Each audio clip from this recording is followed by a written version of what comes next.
Well, it's a beautiful day here at Laker Turf Stadium, home of the Oswego State Lakers, as their men's lacrosse team gets set to host the Canton Kangaroos for another SUNY matchup. But it's also senior day for the Lakers. Hello, everyone. I'm your play-by-play commentator, Bray Pierce, alongside with my good friend and my co-commentator, Logan Weingartner. Logan, how are you feeling about this matchup? As both teams are looking for a win. They had tough losses last week.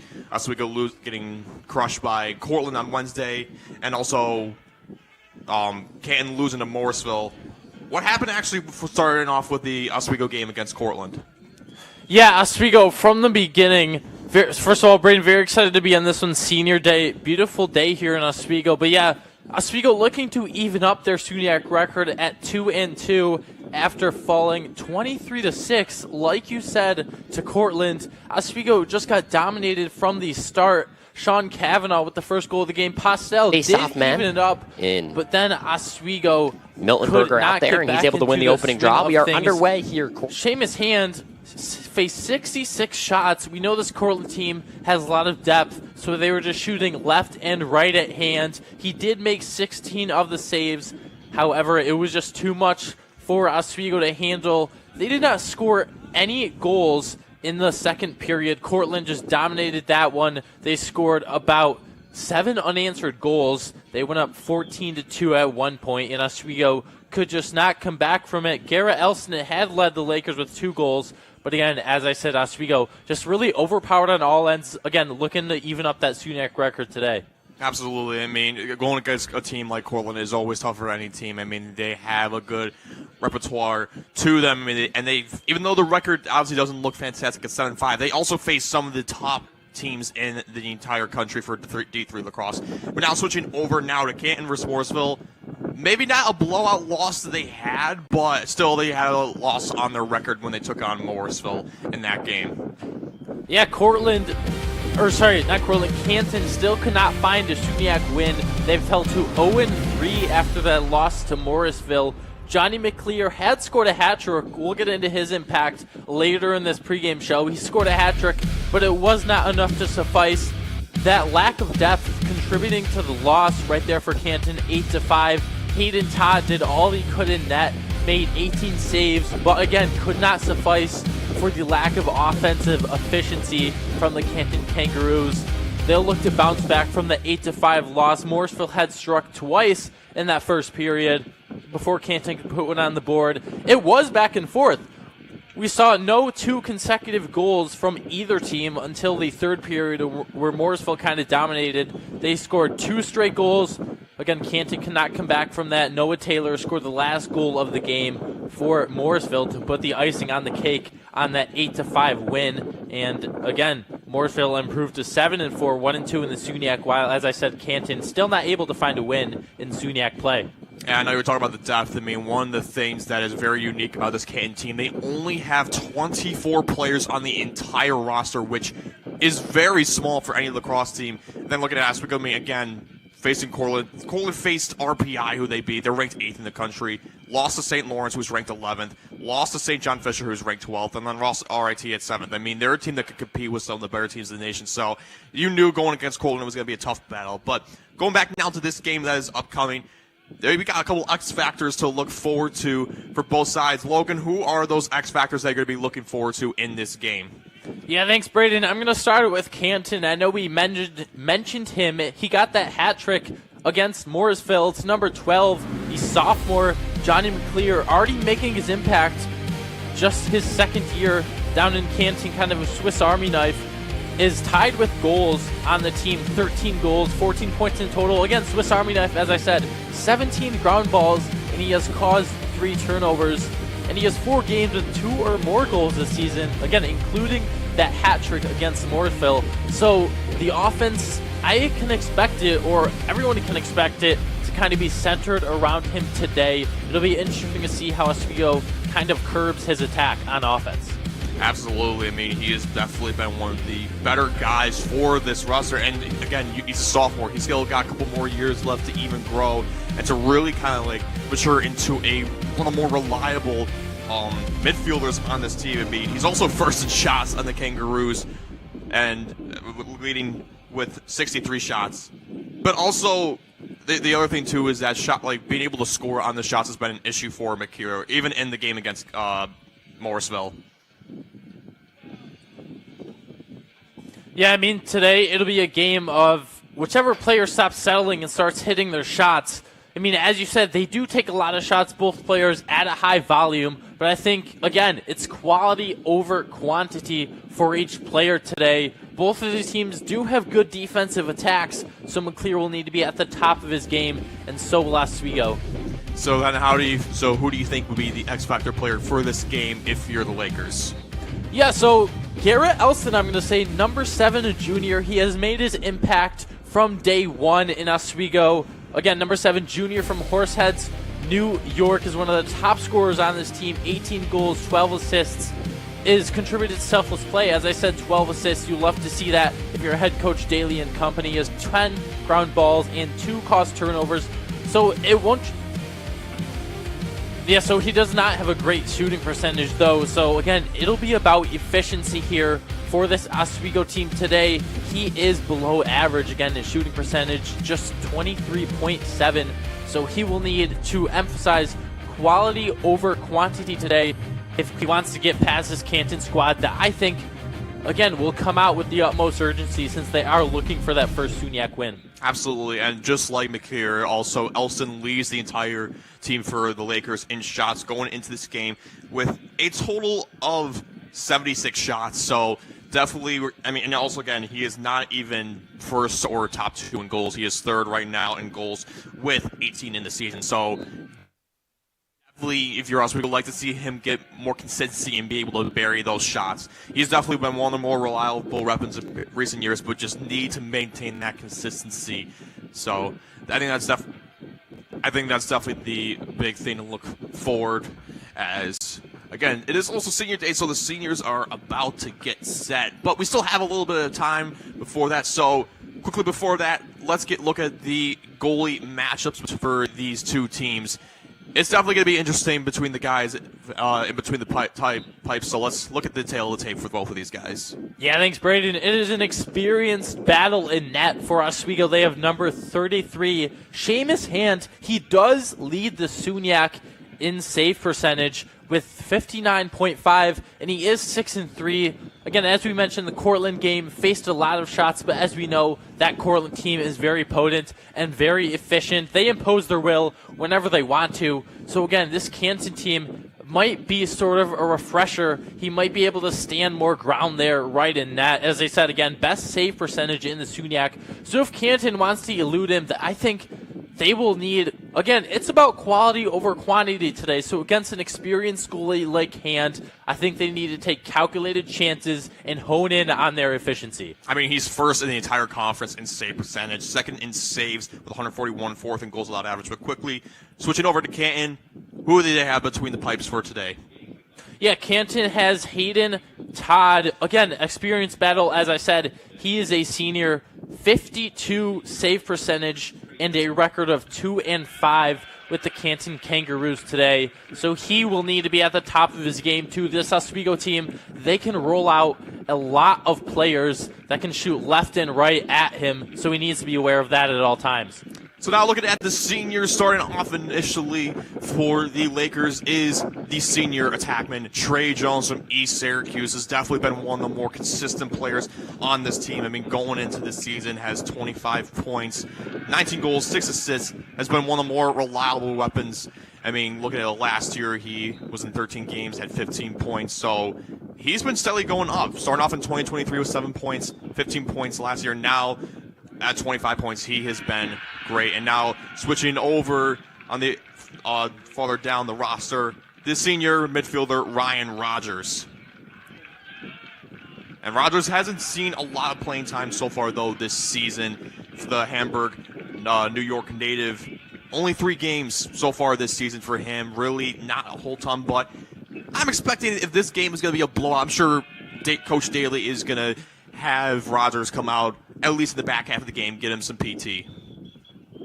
Yeah, without a doubt, Rogers, one of those senior captains on this Laker team, expected to make an impact today, I think, with it being senior day. And then next is another Western New York native from Lockport. It's Keegan Stevens, who's also a senior. Right now, so far throughout 10 games, 2 points, all coming as assists. But he has 14 ground balls, 5 turnovers, 2 caused turnovers. Stevens definitely has a height advantage at 5'11", and really hasn't really seen a whole lot of playing time throughout his career. This is the first season actually where we got to see him for the Lakers actually be out on the field. So, and he has contributed a little bit, even though the stats are not eye-popping, but he has done a lot. But then, obviously, one of the bigger guys on this team that has contributed to a lot of the success, defenseman Colton Marr, went to the same high school as Joey Spallina, who was probably a future #1 overall pick for the PLL draft and maybe the NLL draft. Marr, second in ground balls this season with 30, tied for second in caused turnovers with 14. Absolutely been a lockdown deep hole for Oswego State. And then switching now over is the midfielder, Lee McCalvary, who will not be playing today, suffered a lower body injury earlier this season, but overall as a defensive mid, he has been solid when needed. 5 games, has 2 caused turnovers, 5 ground balls, has been just one of those more reliable D middies for the Lakers in the past few seasons that he's gotten to play. It's unfortunate for him, though, that he won't be able to play today due to his lower body injury.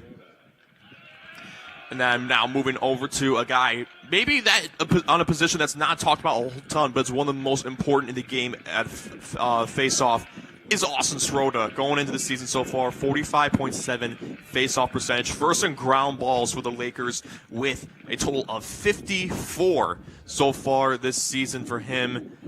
I mean, the Eden, New York native has really grown as a very solid face-off specialist for this team.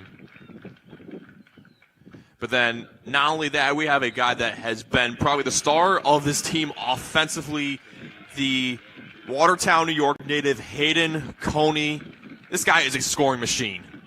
Yeah, I mean, he leads the team in goals. He will be absolutely pivotal to their attack today. He has been getting better and better with each season. He has seen just an increase in playing time, an increase in production, not just on offense, but also on defense. He will absolutely be vital to the Lakers' attack today, and it'll be hard. Canton will have a lot on their hands. And he's been great in the man-up, too. Leads the team with 6 man-up goals, so he's reliable in that aspect. But now this one is interesting here with a senior goalie from Bethlehem, Tyler Novak.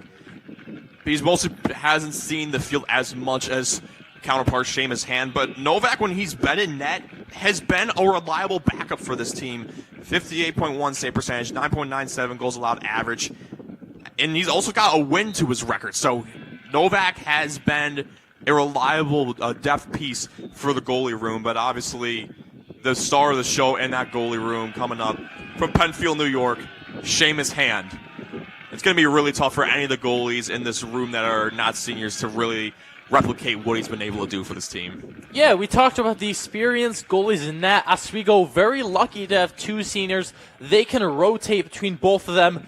As you said, Seamus Hand has been featured in most of the games, but Novak, a win to his name already. So Oswego very positive on that end. I talked to Hand earlier in this week. He has a very selfless mentality. He mentioned that the only reason he has earned his stripes is because of the guys in front of him, and that's what you love to see if you're head coach Daly and company. So this Laker team, very well-rounded, especially in net. Very excited to see how they perform today. Yeah, I mean, as Andrew Daly or any coach, you'd just be happy to have a goalie like that, selfless, and also really relying on just the guys in front of getting the defense, which play a huge role in also being able to help out Seamus Hand, even though he also contributes not only just with making the saves, but also kind of quarterbacking the defense of the way, making sure they get their slides down, make sure they're in the right position. But yeah, this defense for Oswego, they're probably also as good as they are thanks to someone like Seamus Hand.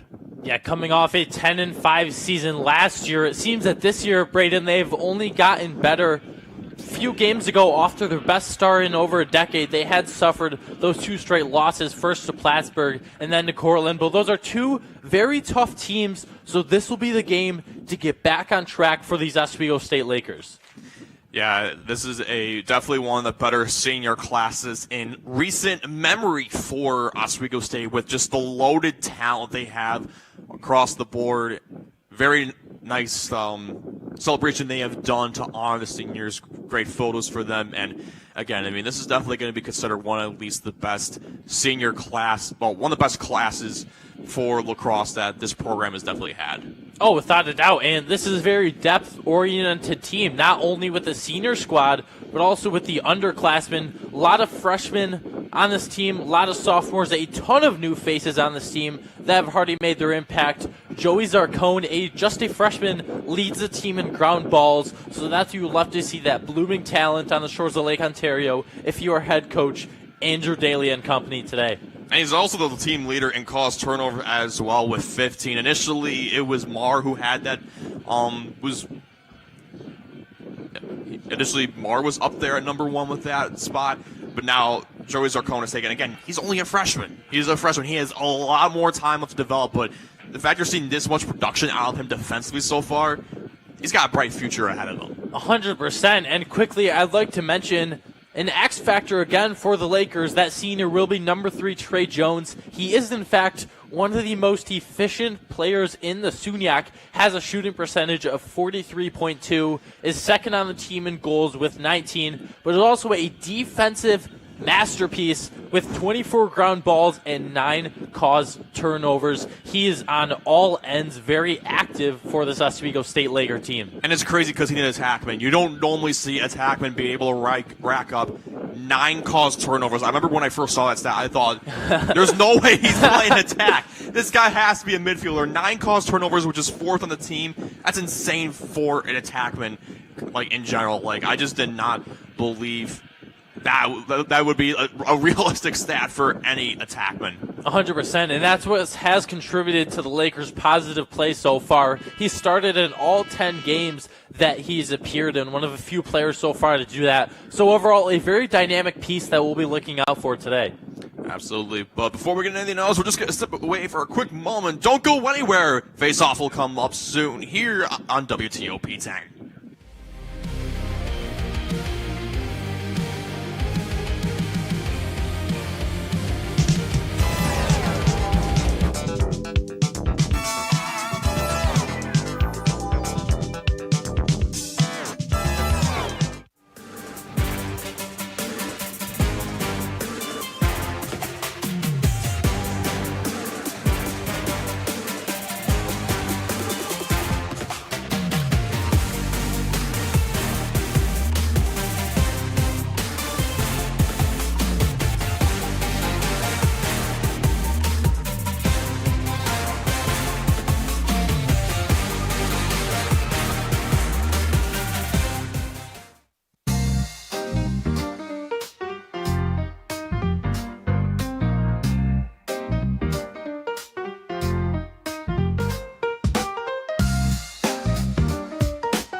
$50. You better watch out.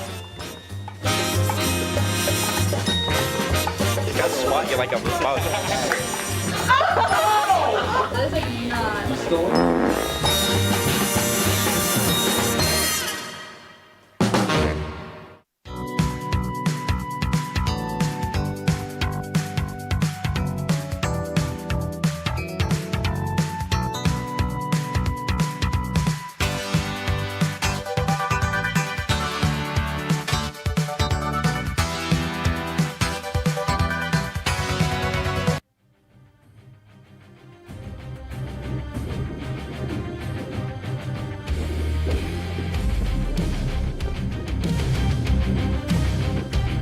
Welcome back to Laker Turf Stadium as the Lakers will be taking on the Canton Kangaroos. Again, for senior day matchup and also conference matchup for the Lakers. So before we get to the start of the face-off, I know we already mentioned about the goalie battle between these two teams, between Hayden Todd and as well as Jameis Hand for the Lakers. But also probably one of the most big battles that we're looking at is the face-off battle. Face-offs, I mean, for lacrosse in general, are considered at least one of the most underrated parts of the game. They decide a lot of aspects of the game, especially with possession. So let's look at the face-off battle I'll be going on for today. Yeah, Brayden, neither of these teams particularly excel in that category. Canton with a percentage of 38.2, Oswego 45.5, so Oswego a slight advantage. But again, as you said, that's where possessions start, a very underrated aspect of lacrosse. For Oswego, who usually takes those face-offs, is senior Austin Sirota, will be very involved in the attack today. He has taken 232 face-offs this year, a percentage of 45.7. But in the last game against Cortland, Oswego got outplayed in the face-offs. They lost the battle 19-14. Not terrible, though. They were just a 5 face-off win difference. But again, that'll be crucial in the game today against Canton. See how those possessions start, see how they stack up, and ultimately see how they end. And then also looking at the opposite side for Canton, you have Liam Waite entering in, who's first in ground balls to the team with a total of 29, 42.8 face-off percentage, just won 59 of 138 face-offs. Advantage goes to Sirota. It'll be interesting to see how that goes as the referee gets the ball in place. And here we go for the start of this game from Laker Turf Stadium, as already Way wins the draw, but he gets just thrown around. I don't know how he still managed to hold on to possession of the ball, but the Lakers take over as it's Colton Marr who gets the ground ball, and now they just got to wait for the rest of the offensive midfielders to sub onto the field. As right now it's Hayden Coney with the ball behind goal line extended and now moves up high. And now with possession of the ball, it's Garrett Elson again, the X Factor we talked about, Roy Lopez Jr. barking him up. Feed inside and a quick bury! Doran LeClaire comes out of nowhere behind X and just stunned Hayden Todd with the shot. A quick goal to start this game. Not even a minute in, Lakers up 1-0. Yeah, not even 40 seconds in. That was a very complete offensive possession. Elston winning the speed battle, throwing it out to the corner. Then LeClaire, an absolute masterclass, rounds the net and puts it right past Todd. Oswego, not even 40 seconds in, already up by a goal. 12th goal of the season for LeClaire. As Sirota and Waite will take the draw once again. Ball is still loose, and it's going to be still loose again. I was going to say almost a face-off win for Canton, but Sirota will get it, as it was thanks to Klecha who will be able to get it. Now they're really pushing up field, and what a nice save from Todd, as LeClaire had all the room in the world, but a little bit of a redemption save for Hayden Todd. Yeah, LeClaire already almost putting 2 past Todd. Good alertness there by the Roos, as Oswego again tries to strike early, and that's where they thrive, so it'll be interesting to see that production early. And that pass goes out of bounds, so it'll be a turnover for the Roos, and the ball will now be taken over by the Lakers. And turnovers have been an issue for goalie Hayden Todd. He leads the entire teams as the goalie in turnovers going into this game with 24. Not a good number to be happy about if you're Canton. That's a quick shot is just fired wide. It was a good rip on the sidearm shot. That was actually from Rogers, who's starting to actually get some playing time early in this game. Yeah, Rogers, one of those seniors we talked about. But again, Lakers are going to need to hone on in quality over quantity, like we keep saying. Rogers, a decent shot, but just a little wide. Yeah, Rogers was looking for his first goal of the season. And also, and then another goal that just came in there once again from LeClaire. And already just like that, 2-0 as the Lakers quickly on a roll. Yeah, this might be a long afternoon for Canton. Leclerc, yet again, Oswego sets up their offense so well. One thing I've noticed already, not in just this game, but in past games, Oswego is very quick on their feet, and that has been evident so far. They have won just about every speed battle to get to the net and bury it, already up 2-0. And nice face-off win from Sirota. He's trying to take it himself. Sirota driving his way through, and he buries it! From the dot to the net, Austin Sirota takes it the distance for his 4th goal of the season. And the senior getting his shine, maybe not the production he has wanted up to this point, has started all 10 games, just 3 goals, 14 shots now, and he has finally converted. Seniors are shining right now. Lakers already up 3-0 off the face-off. Again, that quickness on display right there off the face-off by the experienced Sirota. And that's what we talked about, the face-offs. They're going to be crucial. That's where possession start, and that was evident right there. Another face-off win for Sirota. Excellent work there as now the clear gets set up before Lakers. Parada has it, and now will feed it over to Seamus Hand. Yeah, that was just crazy that Sirota was able to walk in just like that. Just slipped his way through the defense. They just did not do a good job staying on his hips and be able to push out.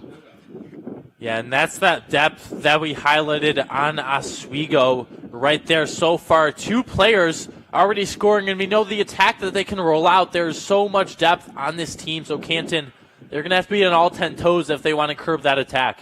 Rogers with the ball at the top of the key. He feeds it up to Postel. Tries to get by Lopez Jr. and feeds it over to X. Starts at top for Jones, and he gets that. No slide there. Trey Jones. Lefty bottom right corner on the shot. Lakers already opening up this game in dominant fashion. Yeah, it's been all upperclassmen who have scored today. Jones, the senior, Sirota, the other senior, and then Leclerc with 2 already, a junior. This is a masterclass by Oswego right now. I am in awe of watching this offense pass it behind the net, go in front of the net, then just strike it right past Todd. There have not been many errors in this game from Oswego, if any, so far. Already a shutout for about 4 minutes in. Sirota wins the draw again. That was the 20th goal of the season. And another shot from Coney! Oh my goodness, shock and awe from Hayden Coney, low to low by Todd. And this is a train that won't stop. Hayden Coney with the goal. I was just going to say, Trey Jones got his 20th of the year, and Coney with his 30th point, 22nd goal. Goodness gracious. This is an unreal performance by the Lakers so far. We are seeing the vengeance that they carry with themselves after the loss to Cortland. They want this one more than anything to even up their SUNY record. Already 5-0. Coney, a very lethal piece of this team. Expect him. That won't be the first goal of this game. That's a surefire thing to say for him. Stevens will get the ball off the face-off win from Sirota, and now the offense will get set up. It's just crazy because it just seems like Canton just looks slow, especially the deep pulls. They just seem like they're stuck in mud, not moving their feet, not aware, caught ball watching. Their defense has just been extremely out of position or taking the wrong angles. Yeah, I think Oswego is just winning in every category. Again, they are just setting up screens. And what a snipe from Elston! Gets all the room from the restraining line and rifles it past Todd, top right corner. 6 goals already for the Lakers. Can they get 7? Answer's probably yes. Yeah, and Oswego sharing the wealth. Elston, an absolute snipe. Probably one of the fastest shots I've seen in a while. Goes straight past Todd.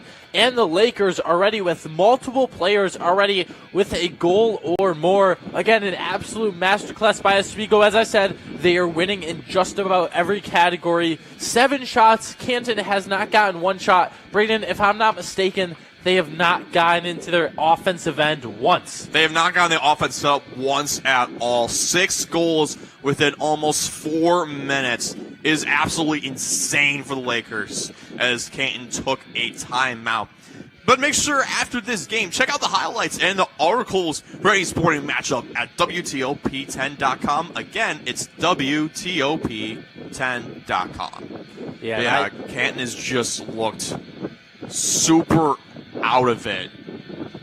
They just look like they haven't even woken up for this game. Yeah, I mean, they look already stifled by this Oswego offense. We talked about Oswego's depth, how much it contributes to their attack, and these seniors making their mark for Oswego. I think Canton needs to slow down their pace of play. I think they just need to figure out and hone in on what they do best. They need to try to take that ball from Oswego and bring it up back to the offensive end. Obviously, easier said than done against this premier SUNY team in Oswego.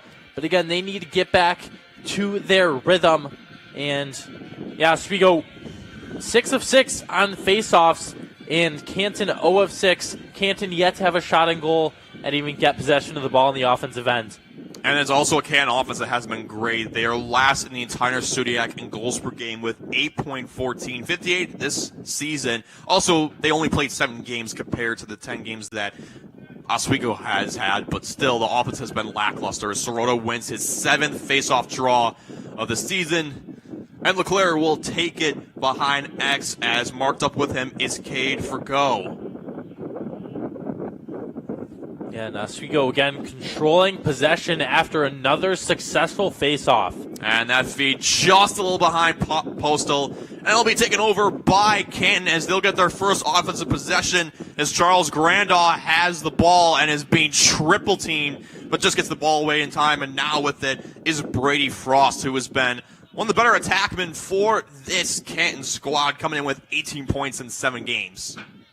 Yes, tied on the team in goals with 13. I think he'll be an absolute X factor again. As I said in the pregame, offense will be centered around him this game. Expect to see him a lot. And with possession of the ball up top, that's Eli Bullock. Feeds it down to X. Canton just cycling around, a pass a little too low for Wiley. And it's going to be over and back against Canton. So it's some issues early on for their first offensive possession off the turnover, and now the Lakers will take over as with the ball, it's Logan Lynn. Feeds it down near the restraining line to Leclerc, and he will take for go with him at X. Feeds it to Coney. Back up top now, he feeds it to Emmett Starwitz. Rogers trying to cut it in, nice shot, and what a save from Todd! Leclerc looking for the hat trick, and they're trying to clear it, and Leclerc gets it, just shrugs off 2 defenders and gets it to Starowitz. That was incredible by Todd right there. Very alert. Oswego could have converted. That was a special play by Oswego. Very cool move, but again, Todd, very good save by him, trying to build on that right now. Starowitz has room, and he buries that top left corner. Little shake and bake on the spin dodge gives Lopez Jr. out of position, lost his footing. 7th goal of the game for the Lakers, thanks to Starowitz, his 13th of the season. Yeah, and Oswego, based on what's happened in this game already, took a little more time to get that goal than the previous one. But again, Starowitz, one of the most dynamic pieces on this team, a very selfless player. I had the chance to talk to him in the preseason, and he emphasized that within this team. But he also said that he's trying to become more of a scoring threat, and he has already done that with a goal. Starowitz, a premier junior on this team. Oswego up by 7 already. And face-off win, but looks like it'll be credited to Canton.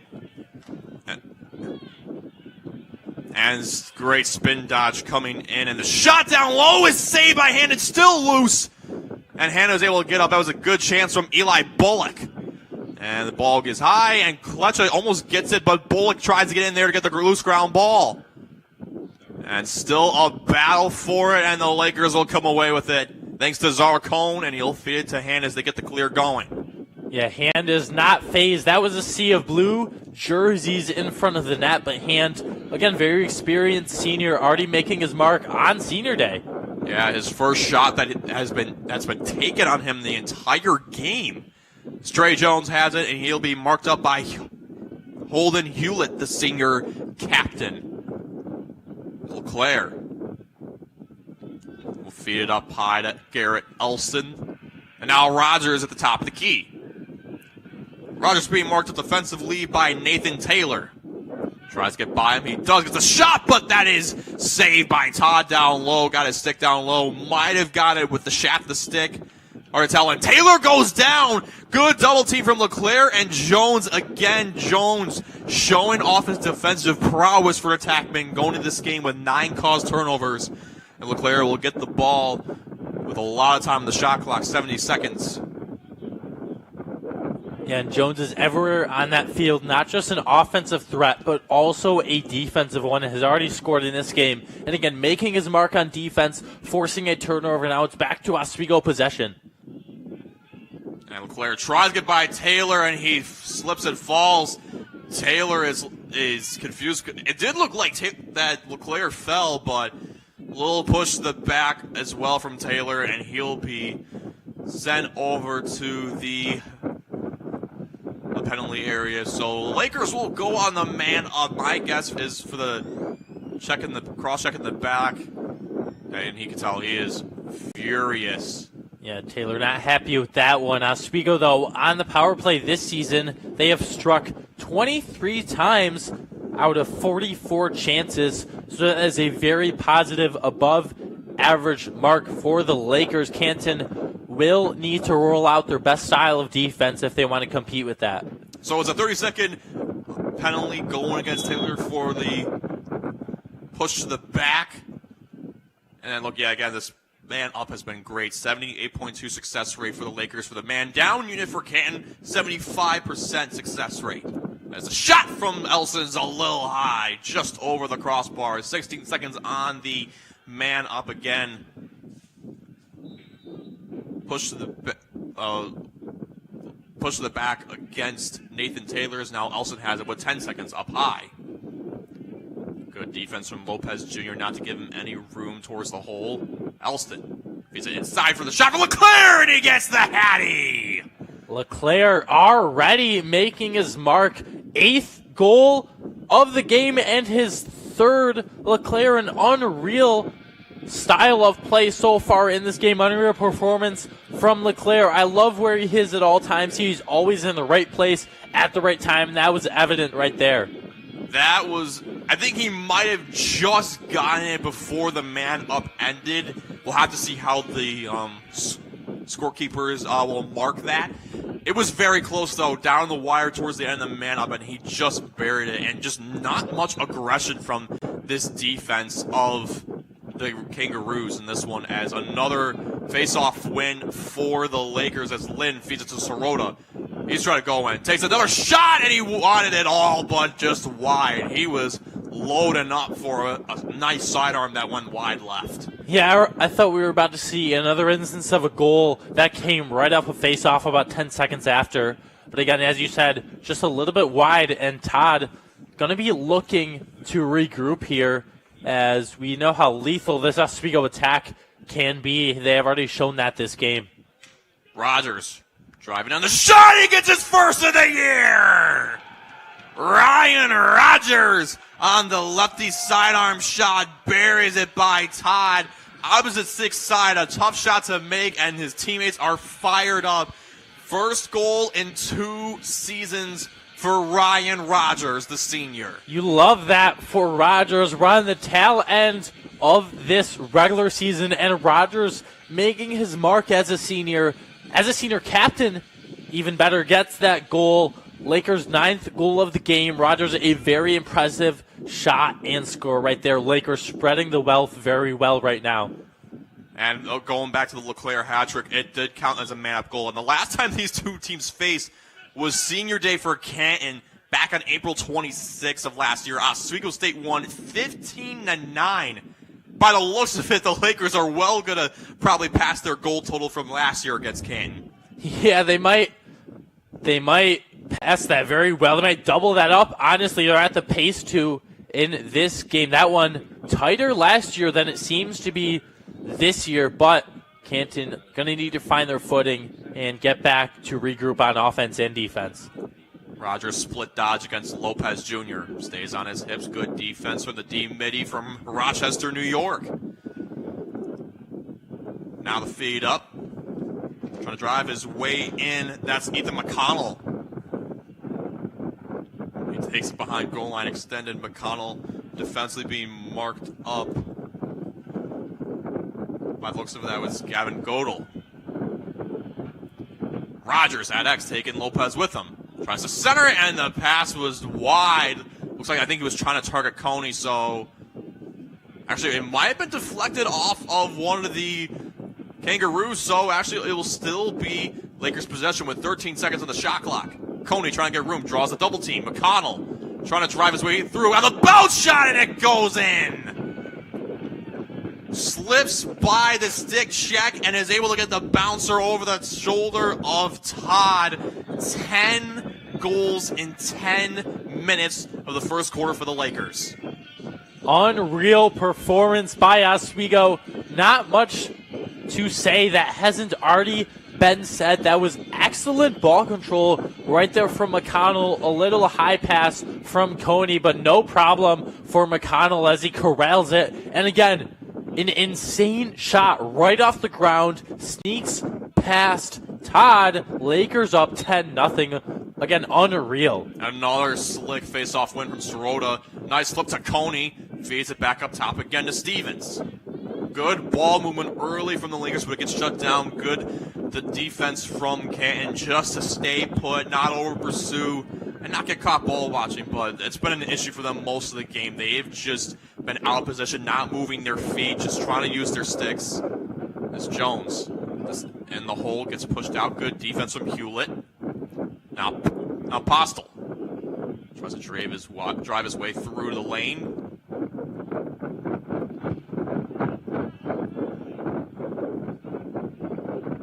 And now it's Elston. Feeds it up to Postel. Fires, and that shot's wide, all right, but it'll be backed up by LeClaire. 37 seconds on the shot clock, 4:14 to go in this first quarter of action. The Lakers taking a high volume of shots already. A lot of production. You love to see this if you're Coach Daly. And Todd gets a piece of that one, so that will reset the shot clock for the Lakers. Good work on there for him. He is just getting pelted by the Lakers in this one. Yeah, has allowed 10 goals, but we've seen him. He has had impressive flashes in net so far. The 3 saves he's made have been really good saves, so I think he just needs to calm down and take what he's given in the second quarter if the Canton Kangaroos want to make any sort of comeback. It doesn't also help that the defense has just been out of it as Elson tries to center in front for Kalecha, but nothing doing, but LeClaire will get it. But yeah, looking at the stats early for Todd, 3 saves, 10 goals allowed for a 23.1 save percentage. Not optimal. Yeah, and as you said, though, the defense has not really helped him. Oswego, or they have been just outmatched. They have been outsized. They've lost the quickness battle. And what a shot being marked up from Hayden Coney, second of the game, low to low. Todd did not see that coming. I got to give credit defensively to Parker Hunt. He was right on his hips. Not much you can do there. That was great defense from Hunt, but what a better shot from Coney. Yeah, Coney already with his second goal of the game for the Lakers here today. 11 goals, Lakers' largest margin of victory I want to bring up against these Kangaroos were 23-2. They won April 27th, 2013, so something in the April air, and you have to imagine they might surpass that today.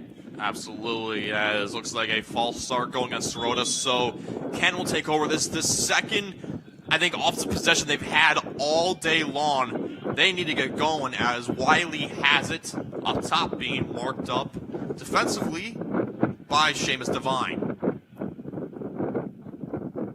Ball being cycled around by the Kangaroos as Bullock will get it up top. Tries to get by Stevens on the split dodge, but feeds it down at X to Frost. Back up top, and the shot, and it goes in. What a rip for Canton, thanks to the likes of Johnny McKeer. I know we already talked about him earlier today. His 14th of the goal. So no shutout victory possibility for the Lakers as Canton breaks the 11 unanswered goal streak. Yeah, Canton, a good display of offense right there. I think within the last 5 minutes, they are sort of trying to find their rhythm on defense. They have turned that into offensive opportunities, and McClear already making his mark. Again, that hat trick from last game, he's already building on that, their first goal of the game. It'll be interesting to see how they keep up this momentum. Defensively, they just kind of got sucked in and kind of just left them up high to work with. That's the last thing you want to do. I'm sure they're going to try and get Colton Mara on him, as the faceoff is won by Waite and the Kangaroos. As the Lakers will get the loose ground ball as was Godel who had trouble trying to catch the ball. Now another pass a little low, and it's still loose, and a little collision, and the ground ball goes all the way towards the Lakers' end. And good work from Zarcone to get the ground ball and to avoid being pushed out, as Grandal was right on him.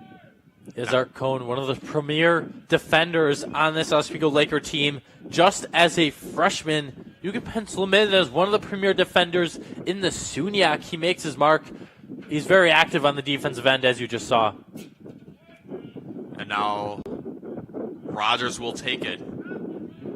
Now there, whoa, my goodness, Ryan Rogers!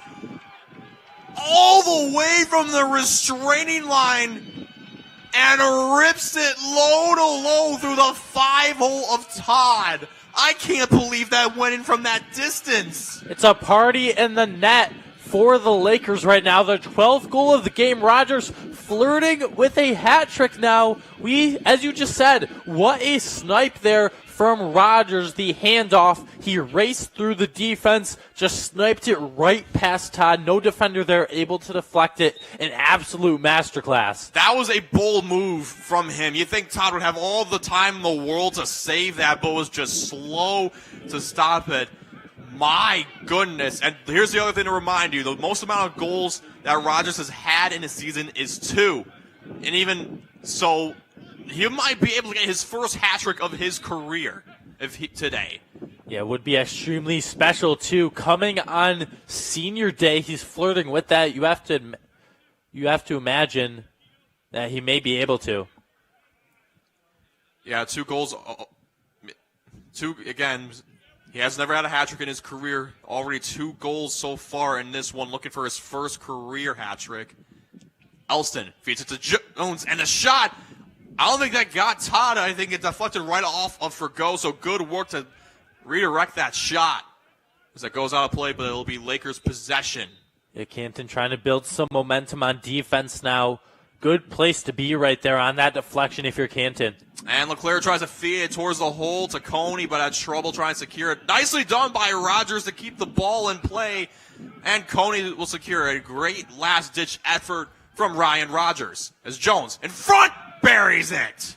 Slips by Hewlett, and this offense has just been playing at an insane pace. 13-1 for the Lakers with 21.5 seconds to go. Second goal of the game for Jones. Yeah, just not many more adjectives to describe this Oswego offense today, as Trey Jones is now flirting with a hat trick of his own.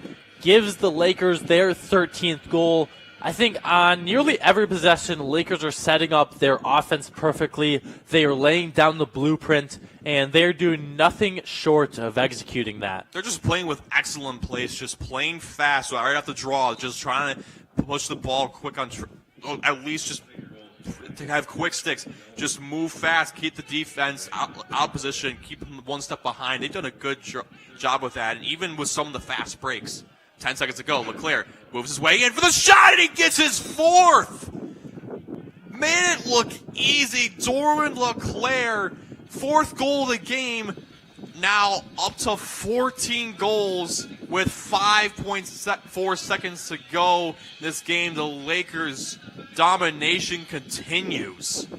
That it does, Braden. You said it perfectly. LeClaire imposing his will however he wants. And I want to mention this is the exact type of momentum you need if you're the Lakers coming off those 2 losses. As we are nearing SUNYAC tournament play. This is the kind of play style you want to build on in that tournament. And yard sale against Wade, lose the ball, but that will do it for the end of the first quarter. Lakers up 14-1 against Canton for Oswego State Senior Day. And a lot of action from the seniors in this one. Definitely, I'm sure they're taking out all their anger that they had from the Cortland game to the Kangaroos. They have just been smothered. Yeah, I mean, they really have not many other words to describe it. Lakers with 14 goals. They are really dominating Canton in all ends. They are up on shots on goal 18-2, and one of those shots came back and went through the back of the net. Lakers are 1 of 1 on extra man. They have scooped up 17 ground balls as opposed to Canton's 5. They've been perfect on clears, which I think has really contributed to how they have been playing. Again, not much to say about this Oswego Laker team that we haven't said already, but Canton gonna need to try and regroup if they want to gain some sort of momentum in these coming 3 periods. And the other big thing, too, is defense.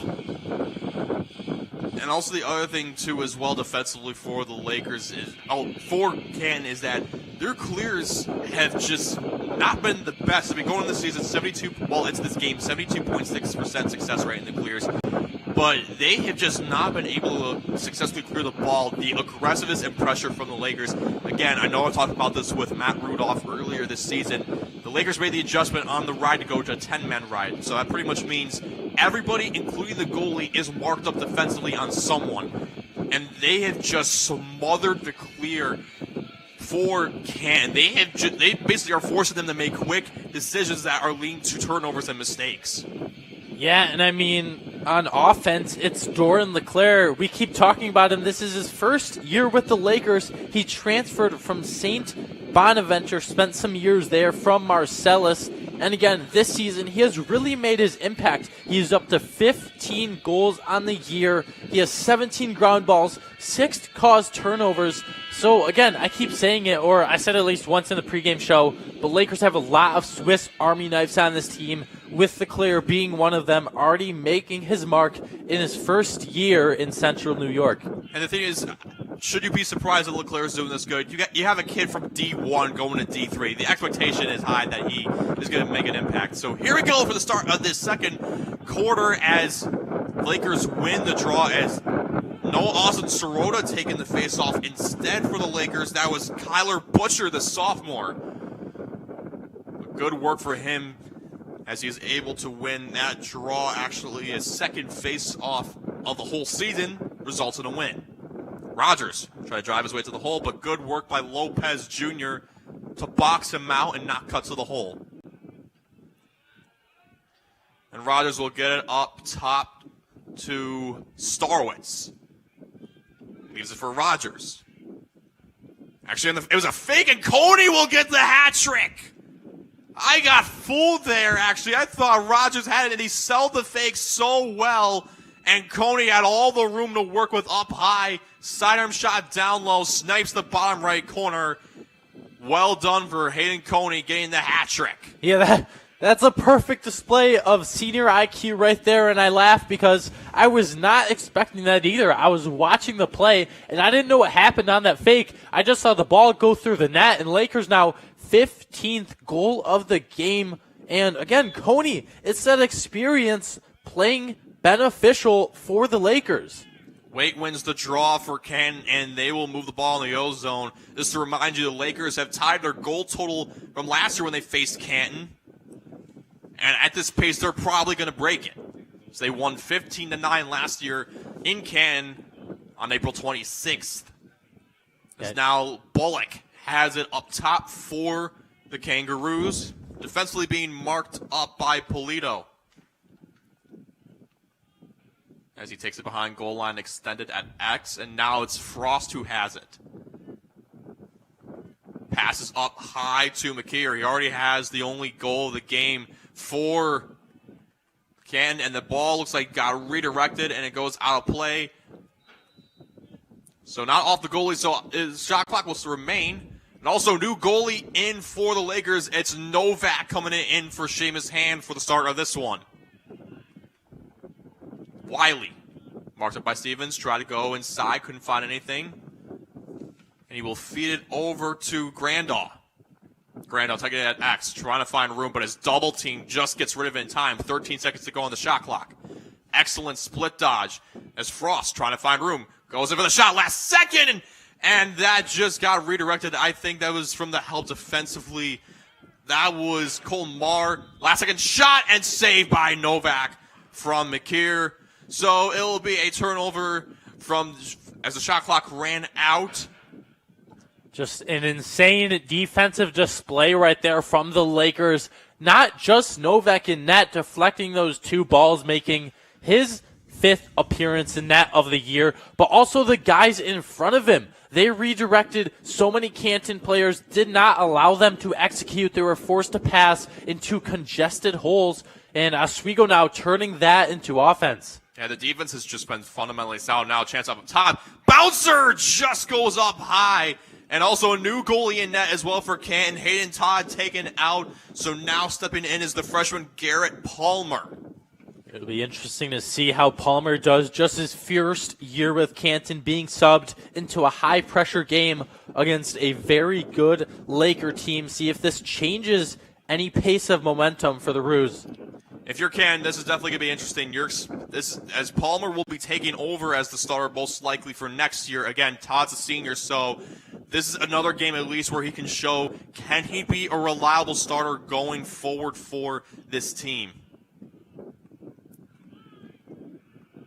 As with the ball, it's McConnell trying to just move his way around up the top of the key. Now gets to the Apostle, trying to carry down the lane. Good defense from Bullock.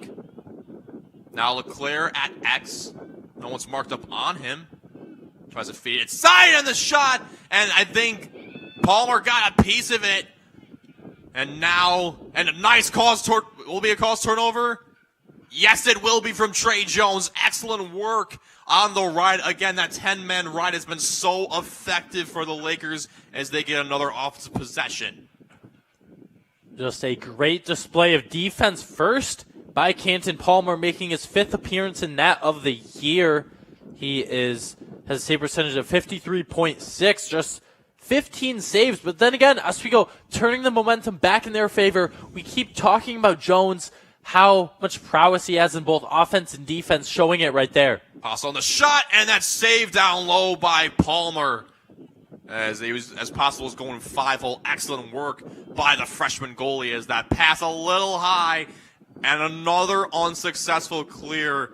If you're first-year head coach Cam Talcott for Canton, you must be furious with how ineffective the clearing has been and not really allowing the defense to get settled in and actually get a breather. Without a doubt, because in the few minutes that Palmer has been in net, I want to say that he has looked comfortable. He's fended off a few balls, but again, Canton not able to start anything up on offense. They are just making critical miscues that cannot happen if you want to get back into the swing of things. And nice little spin dodge from Passel, but the shot is just high.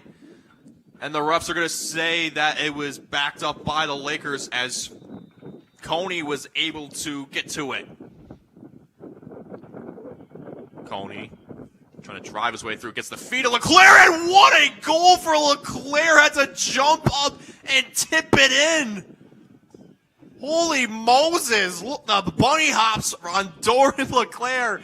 5th goal of the season for him, and the Lakers have broken their goal total from last year when they last faced Canton. The Lakers just trying new things, new ways to score. Coney with a great pass first, and then Leclerc just able to bury that one off of the pass. I think the chemistry is to the max for the Lakers right now. And that was a tough skip pass as well for Coney. Parker Hunt on him, not really giving a lot of room for him to work with the try and cut to the hole. So excellent work to stay on his hips. And the pass was high, but good work from Leclerc using his athleticism to be able to get it. Srota goes in for another one. He gets his 2nd goal of the game.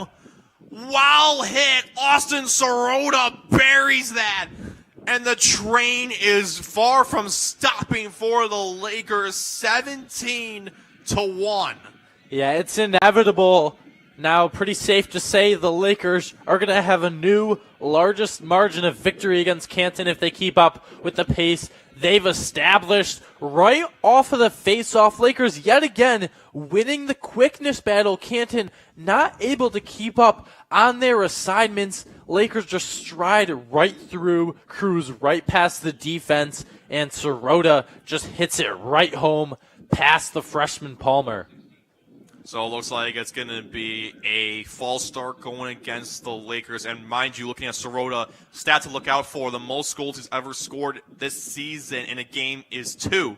Already has 2 in this one. He's flirting with a hat trick. We'll see if he'll be able to break that season high for him in a game. Yeah, as are a lot of Lakers flirting with a hat trick. That is just emphasizes how well Lakers have passed the ball and got it out to other players today. Good interception from Novak as the feed from Frost does not work. So the Lakers will get the clear going as it's Colton Marr, the Mount Sinai graduate, who feeds it over up top to Coney, who's marked up by Tyler Scott. And now Marr goes in for the shot, and the bouncer is just high and over. Yeah, and that was good alertness by Palmer right there. I believe it bounced off of him and then went above the net. So Palmer making his second save of the game. And he's going to need to be on all 10 toes, though, because Lakers, luckily for them, they do have the ball back here. Last time Marr scored a goal was back in 2024. It was his first goal of his career, looking for his second one there and first this season. Shots out from Postel, and the bouncer goes in. No pressure on him defensively from Canton, and the onslaught continues 18-1 as Postel gets his first of the game. Yes, Starwitz starting that possession with good footwork. Almost did trip after eluding one of the defenders, but got it right out to Postel, and Postel just able to snipe it past Palmer right there. And as we said, I think Canton's suffering from their lack of depth, especially on defense.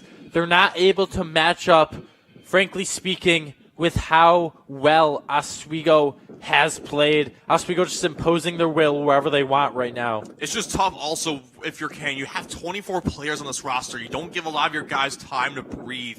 There's a lack of depth on the team. But also just the defense just looks sluggish. They look slow. They look late to slides. They have to find a wake up. As another face-off win for the Lakers as Marr, excellent spin dodge on his part. And now as they're trying to get the clear going, he gets the feed across to Lynn. Now, excellent work on the pass over to Sikorsky, this freshman, and he'll leave it to Postel. So Postel waiting for the rest of the offensive midfielders to hop on the field. As joining with him will be Elston and Starwitz, 7, 8, and 9 out on the field. And Lynn looks a little shaken up. He took the bench after taking a spill right there on offense, and a crucial part of this team, so hopefully he's all right. And Starwitz goes on the split dodge, couldn't find anything. Shot from Postel is a little wide right, but will be marked up by LeClaire. As it was Liam Hourhand that was marked up on Starwitz. LeClaire try to drive his way towards the cage, can't find anything. Pass a little up high, but excellent work from Starwitz to catch it. Beat down low for Coney, and what a save from Palmer, getting a piece of it. So that will reset the shot clock. That was a nice spin move right there from Coney after receiving the high pass. Did not get a great look on net, though. Took it about a few milliseconds after taking the spin right there. See if Lakers can regroup after that. And behind the back is saved by Palmer again. Wonderful alertness right there by Palmer. Able to recognize the quick offense Starwitz tried to execute. And Palmer, just a great save right there overall. And the clears struggles continue for Canton. Another turnover in their own end, and the Lakers get it again. But if you're Cam Talcott, you got to be happy so far with Palmer. He's shown some flashes of what he could do, but he's also a freshman. As Coney goes in, and it just trickles in. And yeah, Palmer not happy with himself after that one. Now the refs are discussing it a bit, but ultimately it'll look like another Laker goal. Their 19th of the game, Braden. Not much words to say other than just utter domination from these Lakers. Fourth goal for Coney, but again, if there's one bright spot you could probably say so far for this Canton team, it's the flashes from Palmer. I mean, again, he's a freshman. He's thrown into this game, some pressure on him. It's not easy for a freshman goalie to come out and try and do well, especially against a team like Oswego. But you got to be happy with some of the stuff he has done as a loose ball push going against the Lakers. So it'll be Bullock taking it for Canton. Yeah, you really do have to credit Palmer. I want to say he has made 4 saves, and especially on senior day where the more experienced players are out on the field, they know what they want to do. Tough for Palmer to match up with that as a freshman. But all things considered, I want to commend him. He has been playing well so far. Eli Bullock, spin dodge, try to shake off the defender, goes inside to Grandal, but he loses it as he got double-teamed. Great work defensively to strip the ball from him. That was Cam Shear, the freshman. Now Bullock up top. Feeds it down low. Couldn't find anything to nuke him. Now Frost, who's normally an attackman, now actually up high. Here X as he's going back, trying to draw Divine. Sets up the pick, does not work out. Frost trying to drive his way through, and the shot, and he gets by Novak. Went opposite stick side on Novak. Brady Frost, the freshman, 14th goal of the season, 19th point of the season, closing in on the 20-point mark as another goal streak ends for the Lakers. They're still up, though, 19-2. Yeah, good offensive execution right there from the Roos, as Seamus Devine, the transfer from Palm Beach Atlantic University, not able to keep up with the Roos, and they just snipe it right home. Second goal of the game, and first allowed for Novak. So both of the goalies, Hand and Novak, have allowed a goal. Just 2 on the game so far for the Roos.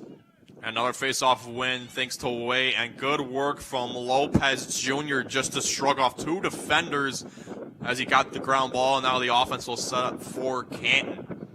As it's Bakir who has the possession of the ball, the sophomore. And Wiley will feed over again to Liam Bullock against that top midfielder line. Good defense from Angelo, just staying on the hips and not pursuing on Bullock. Bullock goes in, and that shot goes right off the back of Marr, and it'll be taken over by the Lakers as the feed a little too out in front for Parada, but he gets the ground ball, and the clear gets going. Now moving it up as Alec Liddell, and he'll leave it off for Hayden Coney. Again, 4 goals already for Coney in this game. And he feeds it up top to Nick Spinner, who haven't got to see a whole ton, even though he's played in 8 games, already has 3 goals. Spinner, top of the key. Marked up by McGeary, 12 versus 12. Feeds it down to X. It's Doran LeClaire. He's just patiently waiting for any openings. He'll take it himself, and he gets the sock trick. Doran LeClaire just said, you know what, I'll just do it myself. Nobody's covering me, and no slide, and just jumps and rips it top right corner. Doran LeClaire, the D1 St. Bonaventure transfer, has a sock trick. LeClaire just doing what he wants. As you said, behind the net, he was corralling that ball. Good footwork right there. Took him a few seconds. He did not rush the play. Jumped in front of the net in a sea of Navy jerseys. Just struck it through. And a whopping 6 goals for LeClaire. A masterclass by him and the Lakers about 36 minutes into this game. And Lopez Jr. is taken down as is a battle for the ball as it just rolled out of play, but I think they're going to call a loose ball push against the Lakers, so it'll be McKeer who'll get it, but I'm just surprised that no one for Can was marked up to slide in on LeClaire, as McKeer was straight up double teamed by Jones, and now here goes the fast break. And they're just going to slow it down. Trey Jones again just making his defensive presence felt in this contest. Already has a cause turnover to his name. Probably might get credited for that second one. As Hayden Coney feeds it up to the top of the key. So starting to see some new faces out there as Max Weeks, the freshman, is out there. Yeah, Lakers experimenting with some new lineups to give those fresh faces some experience. Why not? They are up 20-2. And Coney goes in the shot, and nice save from Palmer. And a little toe drag, unsuccessful from Monk. The LSM tries to keep it in, but just rolls out of play. Good last-ditch effort from the sophomore Lawrence committee, Dylan Monk. And Canton going to try to draw something up in these final 3 minutes of the first half. It'll be interesting to see what they can do on offense. On the game, I think they've generated, Braden, at least some momentum in the second quarter. Just 3 shots on goal, but we have seen flashes of good teamwork and chemistry. Hopefully they can build on that in the third quarter to at least try and build something going into the future games. I think some confusion with maybe possibly like an over and back by the looks of it against Canton. So it'll be Lakers ball as Weeks struggle to hit onto the ball, just prevents it from going out of bounds, and he's marked up by Monk. Now with the ball is Elston. And he just gets by Monk. There's a center up top. Nicely done on the pass to Star Wars. That was a long skip pass for him. So we approach under the 3-minute mark. Coney on the low-to-low shot, saved by Palmer. Yeah, it was a great save by Palmer. He came out at the right time. Starwitz, some good footwork there leading up to the shot, but again, Palmer showing flashes of dominance in net. Max Weeks, and it looks like he just got tripped up under his own feet, and they lose the ball, but it looks like it was last touched by the Canton, so Lakers will get possession back with 43 seconds on the shot clock, 2:10 on the game clock. Trey Jones has it. Tries to cut to the hole, gets by Hewlett, and the feed a little too high. He was trying to set up Max Weeks' back door, and that rolls out of bounds, so it'll be a turnover, and now it'll be taken over by the Kangaroos as it's Lopez Jr. who will have it. Yeah, one of just a few turnovers so far in this quarter for the Lakers. Canton going to try to build on something here. To be interesting to see what they do. Hopefully they can make a successful clear, which they have struggled with so far this game. And the clear successful for Canton. Haven't really seen much of that so far in this game as Wiley gets to Bullock. Marked up by Kletcha, gets by the shove. And he takes it behind goal line extended, taking Ben Parada with him. And he'll get over to Frost. He already has a goal in this one. Got the second one for Canton this game. Frost now moving a little bit higher past goal line extended down near the right wing. And the feed to Wiley is a little low now. He's battling for the ground ball. Trying to out-muscle Keegan Stevens. Well, a loose ball push against Stevens will maintain possession of the ball for the Kangaroos as it's McGear who has it marked up by Weeks. Gets the pick. Does not work out, though. Grandal now has it at X. Trying to move towards the hole. He does. Gets the shot, and he gets that. Charles Grandal, the senior, buried at top right corner on Novak. Good work there just to get by the deep hole marked up on him. And that's a third goal for Canton this game. 2 goals already for them in this quarter. Yeah, it looked like maybe Oswego would be able to stop that. They did good defending up until that point. Novak just allowing it to get right past him. Canton did not look too fast on that attack right there. They slowed down, though, and executed it perfectly. Grandal, first goal of the game, third different goal scorer for the Roos today. And a shot from Angelo is just high and wide, but backed up by the Lakers thanks to Ryan Behringer. So we're starting to see a lot more freshmen out there, as also taking the faceoff was Gage Hull. So no Butcher in. So going really deep into the depth chart for the Lakers as a little swim move does not work out for Behringer. But the Lakers get it back. Good work from the freshman Sam Coleman. And Spinner will take it as he's up at the top of the key. Gets the pick from Rogers. McKeer marked up bottom, 12 versus 12.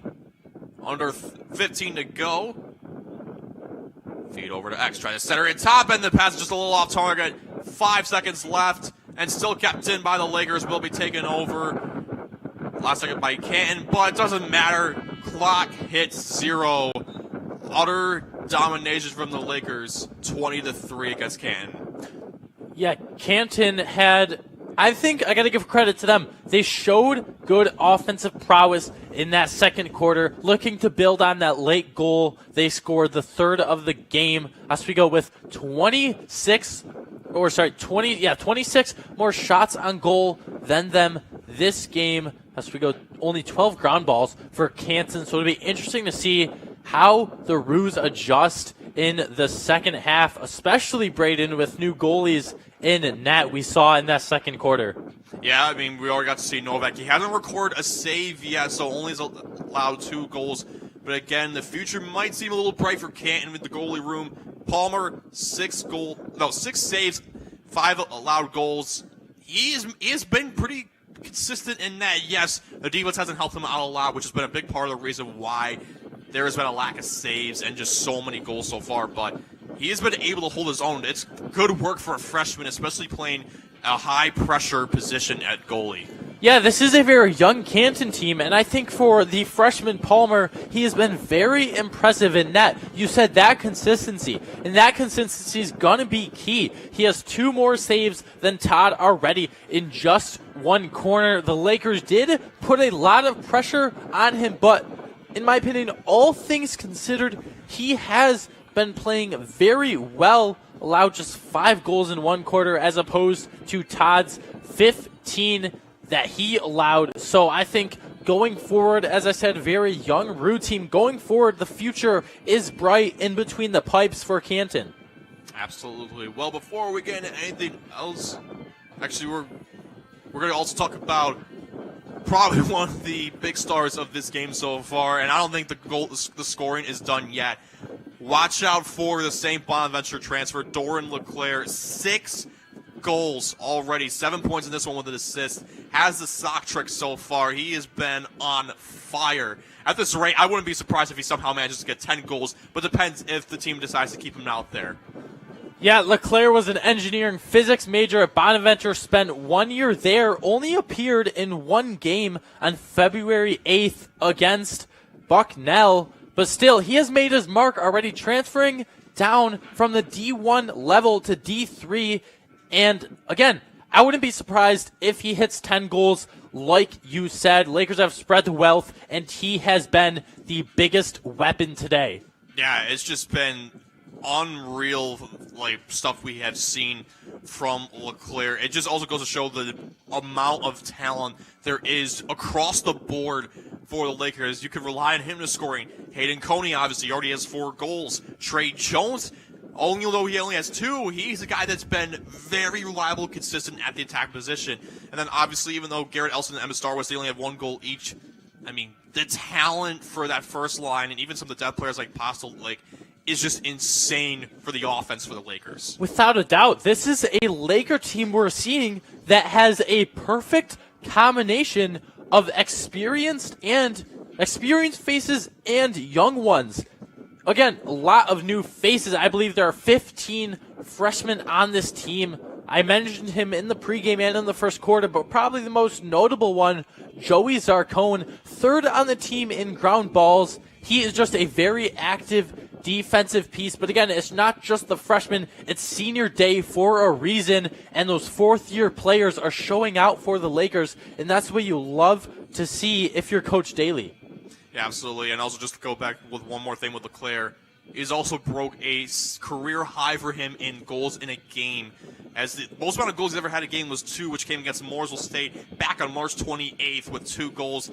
Already has 6 in this one, but now looking over at what's going around in the SUNYAC for men's lacrosse, definitely with this game for the Lakers would be huge to help them improve in the standings. Right now, they're in 4th, but one other game we have to look out for were there are other teams that are kind of almost around the same position as us. We go with conference records. It's Potsdam and New Paltz, both at 1 and 2.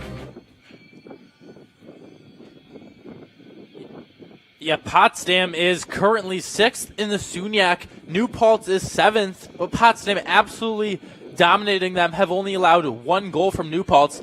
So that might shake up the standings a bit. Potsdam tied with Morrisville and Oswego in the standings. All three of those teams are 1 and 2 in SUNYAC play. Potsdam and Oswego looking to even up their SUNYAC record. We also have Cortland and Oneonta, and later today, Morrisville and Plattsburgh. Yeah, looking at the scores actually just quick. Potsdam up 8-1 at the start of the third quarter against New Paltz. And then for the Cortland-Oneonta game, Cortland up on the road against Oneonta 11-5 with 14:58 in the third quarter. But before we get into anything else, we're just going to step away for a quick moment here. Don't go anywhere as we're approaching the start of the second half. Oswego State up 20-3 against Canton for men's lacrosse action in a SUNYAC tilt. You're listening to that. You're watching that here on WTOP 10.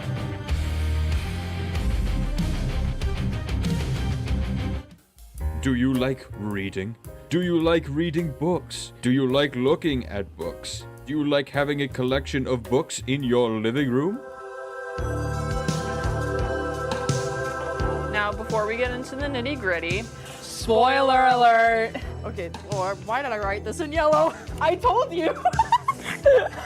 Welcome back between the pages!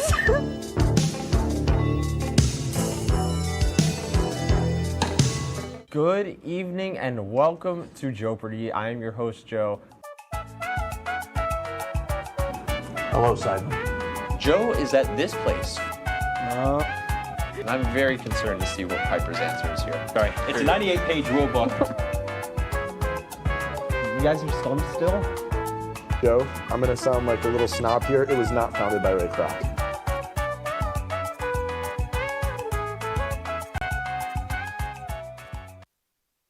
Welcome back, everybody. Season 2 of Oswego Lazo.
And welcome back to Laker Turf Stadium. It's a beautiful day here. Sun is still shining. A little bit of some wind, but that's not deterring any of the fans from here for senior day. Lakers have just been the definition of domination. 20-3 against Canton. And again, I just feel like the Lakers are taking out all their anger from their loss against Cortland into this one. Yeah, utter domination. Like you said, there are currently 5 different players with 2 goals or more. LeClaire leading the way with 6 goals. We talked about it in the second quarter. Not surprising if he ends up in double digits today with the way he has been playing as we are about to kick off this action-packed third period. So Sorota's back in to take the draw. New goalies in net for the Lakers, coming in for his first time of the year. Freshman Anthony Albino in net for the Lakers as Sirota wins the draw. Faces LeClaire again, already has the sock trick. Gets the shot, it's a little wide left of the post. Be backed up by the Lakers thanks to Coney. Yeah, we saw it in the first quarter. Didn't take long for the Lakers to make their mark with some production. And they're already attempting to do that, setting up the offense ideally right now. Elston being marked up by Lopez Jr. Not trying to give him the hole. Gets by him, but good defense from Lopez Jr. Pass a little off target for Postel. But he'll just get to it first to avoid the over and back. 42 seconds on the shot clock. Postel barked up by Cade for go. And the feed goes over to Jones, marked up by Hewlett. Now LeClaire at X. So I was looking for a feed towards the hole. Now get to the top of the key to Postel. Goes to his left stick now to LeClaire. Feeds it up top again, this time for Jones. Now to Rogers again, looking for his first career hat trick. Rogers takes the shot, and he gets it! Hattie for Rogers, his first of his career for the senior on senior day, 21-3 for the Lakers. Rogers, the captain, is riding high right now. First hat trick of his career, like you said. First goal of the season for Rogers. Could not come at a better moment. It's senior day for a reason, and he is the captain of this ship right now. Lakers looking for their 9th all-time win against Canton if they can keep this momentum up. And this ship is not going down at all or sinking. It is just moving its way through the waves with pure ease. As a good face-off win from Canton. As now Bullock's trying to take it himself. Spin dodge. And he gets destroyed by Stevens. Look out. And excellent. And actually that was picked off. Good work defensively from Newcomb. As looks like someone's taking a knee. That's Logan Lynn. Again, we already seen him go to the bench earlier in some pain. Actually, no, that's not Logan Lynn. Strike that. Defensively for the Lakers, that is Anthony Polito, the sophomore, and he's on one knee. Hopefully it's anything too serious. Yeah, as you said, we saw a Laker go out in the second quarter with, he took a spill. That was Lynn, and now Polito seemingly taking his way to the bench as the Lakers look to sub in right now. Number 14, Lynn, comes back into the game. Watch all Laker games here on WTOP 10 on our YouTube channel, as this game will also be featured on that. So, in case if you just missed the beginning of the game of the first half, you can go back after this game is over onto YouTube, and you can be able to see it. As Bullock saw for the ball and just lost it as Jaskovsky was on him, but he gets it right back. And great double team pressure, so he'll be over and back against Canton. Good work from Colton Muller to bring in some support for the freshman midfielder. Actually, you know what? They're deciding to give the ball back to, I don't know if they're saying it's an offside. Probably an offside. I think looks like one of the Lakers might have been marked, just crossed over the center field line. So instead, it will be, again, Canton possession as McKeer has it. Goes with a little hesitation move, but good work from Lynn to strip him the ball, but he gets it right back. And Canton having some trouble corralling the ball right now. Lakers already aggressive on defense. They're not letting their foot off the gas pedal. They're not getting complacent. Grandal gets it to Bullock, and now we'll get it at the top of the key to McKeer. Marked up by Strakovsky. And good defense from him, and a shot, and the bouncer goes in for McKeer. fools Albino and gives McKeer his second of the game. Goes over the right shoulder on the bouncer. 21-4. Still Lakers lead. Great patience right there by McKeer off of the spin move. Waited about a second before launching that ball behind Albino. Just took a bounce. Went right past the Lakers. Fourth goal of the game for the team. McKeer, his second in it. We predicted that McKeer and Frost would be the most featured pieces on the offense, and that has survived that prediction right now. They are making their mark as they try to gain some momentum. Yeah, and also to mention, interesting fact for those who might not know, as false start goes against Waite and Canton, Anthony Albino is the only player on this Lakers team that is not from New York, coming out of Madison, Connecticut, went to Daniel Hand High School. Actually, it's a false start going against the Lakers. Strike that, so McKeer will start off. He's looking for a hat trick in this game. Again, he came off of the loss to Morrisville 8-5 last time, scoring at 3 goals for the Kangaroos. As feed goes up top to Benchy Quattro, who we haven't really seen so far. He's only played in 3 games, hasn't recorded a point, still looking for his first career point. So starting to see a little bit more of the depth of the Kangaroos as McKeer.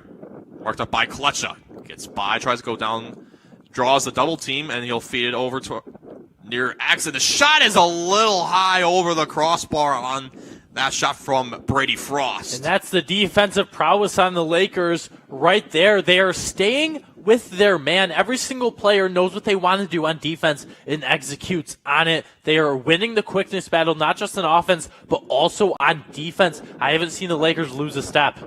And feed inside, and shot goes in. Grandaw buries it for his second of the game. First goal streak of the game for Canton, by the way. 5th goal for them as a great feed from McKeer, and the size from Grandaw. He was just left there and just took it himself and just plopped it into the net. Yeah, Canton finding their footing offensively in this third quarter. It's a long shot. A lot of goals, simply put, will have to be found for them, but maybe a small comeback is brewing. This Canton team, very young. Oswego team, young and experienced, so Canton will need a lot to overcome them, but you love to see this momentum if you're Ruse. Newcomb tried to get it, but could not secure, and the ball goes out of play. So he was the last to touch it, so it'll be Lakers' possession as Stevens has it. Pulls in there and gets shoved. Great physicality from Newcomb, but better work on Stevens' part to stay upright as the clear is successful for the Lakers. And he is just speeding ahead, trying to get the fast break, but things slow down as now Elson has all the room and he rifles that just wide. That was a howitzer coming from Garrett Elston, but wide right of the net. But Jones was there to back it up, and he's marked up by Hewlett. All of Elston's shots are blazing. He is very quick on his feet, and he launches the ball at an even faster pace. Another shot coming from Sirota, and that's wide. He's looking for his first hat trick of his career, but Leclerc will back it up at X 51 seconds. But again, Elson, we mentioned before, he's been able to rack up a lot of shots, just not been able to get much on net. As Leclerc goes down as a flag going against Ray Lopez Jr. Looks like a holding against them, so Sirota will take it. Sirota goes in for the shot into wide left, and Lopez Jr. will get sent to the box. The second penalty of the whole day from either team. Again, the Lakers successful on the first man up. Leclerc was able to get the goal early on that first man up for them. Yeah, like you said, Lakers, one of the most lethal power play units in the SUNY. It's usually headed by Pastel, Elston, and Coney, so we know how lethal that unit can be. As you said, they already converted, so Canton, with a man on the bench, going to need to do all they can to try to curb that attack. The other thing, too, what the Lakers love to do is to try and get the defense out of position to force it. Pastel, you see him right at the back post to try and force the chance. And like just like I said, he takes the shot, but save that time by Palmer. But every time the go-to for the offense is to try and get the defense to kind of get sucked up towards the, oh God, what a hit. and a huge turnover caused by Coney. And now the Lakers will try and push. Is out in front. Shot from Elston, and it goes in on the man up. Second of the game for Garrett Elston, 22-5. With, again, 1 second left on the 30-second man up. Another buzzer beater for the Lakers. Yeah, the Lakers executing perfectly so far on the power play. Now 2 of 2, as you said, in both goals have come with about 1 second left on the power play. This power play unit, it's going to serve the Lakers very well as the SUNY tournament is coming up. They need all the momentum they can get with now 1 second to go on the power play. Actually, I think they made a mistake with that because that goal was supposed to wipe it, and yes, it did. But again, going to the man up, they always look for Postel because if they try to suck the defense up to make sure the defense kind of loses Postel in the background, and he's basically hanging on that back post to try and get a backdoor goal. They tried looking for that earlier on, didn't work out. Good work from Palmer to save it, but good work to keep the ball still in the offensive end, and Elston to be able to bury that. Without a doubt, Elston, as you keep saying, he has a very fast shot. He's very fast on his feet as well. One of the lethal scorers for the Lakers, also a big contributor on defense, and Lakers setting up their offense perfectly once again. As McConnell gets it to Axton, tries to feed over the middle to Musso, but does not connect. So starting to see a lot more of the younger depth. The Spinner has it as the top of the key as well for the Lakers offensively. That's Cam Holdsworth. Spinner gets it to Holdsworth. And he tries to get by, but good defensive work from Frost, who is playing the defensive midi spot, which is interesting. Passes off target. NLB Canton possession. Good work from Parker Hunt and company, along with Frost. Yeah, that's great defensive pressure right there by the Roos. They forced the Lakers to not really have any holes to pass the ball in. Now trying to turn it right back into offense here as Palmer has also shown really good flashes in the net so far in this third quarter with a save earlier on. And Stevens has picked off that pass from Hewlett. And that was flag is flying in the air. It's an offsides call against Ken as Grandal was trying to get back, but just stepped over the line. The ref saw that the whole way, so slow whistles. The shot is just deflected off the side of the net. That came from Aiden Musso. And now another man-up opportunity coming up for the Lakers. Again, they're 2 for 2 in this one. And we already have talked about the struggles for the man-down unit for Canton going this game. The man-down unit, 75% success rate, which is decent overall in the season, but so far they have just allowed last-second goals, which they cannot do. As LeClaire will take it up the top of the key. So it's a 30-second penalty against Grandal for the offsides. Elston, he's looking for a hat trick. Postel out in front. And looks like it did not go in. He stepped in the crease, and I think it went off the pipe. Good work from Garrett Palmer, the freshman, to keep it out. So it'll be the first man up this game that is unsuccessful for the Lakers. Much needed as a morale booster for the Kangaroos. Yeah, Palmer, super impressive right there, was unfazed with many white jerseys right in front of him, able to stop another potential goal. But it's unfortunate that clears are not in the favor of the Roos right now. They're just not able to gain much offensive momentum. Yeah, the clears have been a significant issue, and the stats are alarming. They have only had 2 successful clears out of 12 attempts this whole game. That is something if you're Coach Talcott for Canton, you are not happy with that. As the shot is a little wide left from Starwitz, and it'll be Canton possession as Hunt was around the ball to be able to was the nearest towards it, so it'll be Canton possession. And now Palmer getting the clear set up. And the feed is completed. Good work to get the offense now in a decent position as Venti Quattro has it, and he just flips it over to the senior Newcomb. Passed the Bullock a little just out in front, but he was able to secure it. Just waiting for the rest of the offensive midfielders to get out there as Wiley goes out, but Gavin Angelo marked up on Bullock. Yeah, and Angelo just waiting for anything. He did a good job right there of pressuring Bullock into a pass. Great job of following his man by Angelo. And the shot is high and wide there from Frost, who was looking for his second goal of the game, but it'll be backed up by Grandahl, who already has 2 in this one for Canton. Yeah, and Canton trying to find anything they can on offense right now. It's been a struggle, but this might be the period to do it. And the feed inside was no good, and Lamon will take it for the Lakers. And look at the clear going and get to see some other deep pulls out there we haven't really seen. Is Alec Lobdell, just only the LSM, will take it and now try to take it over the center field line. He does. Successful clear once again for the Lakers. As now it is Musso who has the ball. For Oswego State takes it behind goal line extended at X, and now will get it towards the left wing around goal line extended. That's for Behringer. Tries to feed it towards the middle and a little off target on the pass. And that'll go out of bounds. So Canton will get it as Ray Lopez Jr.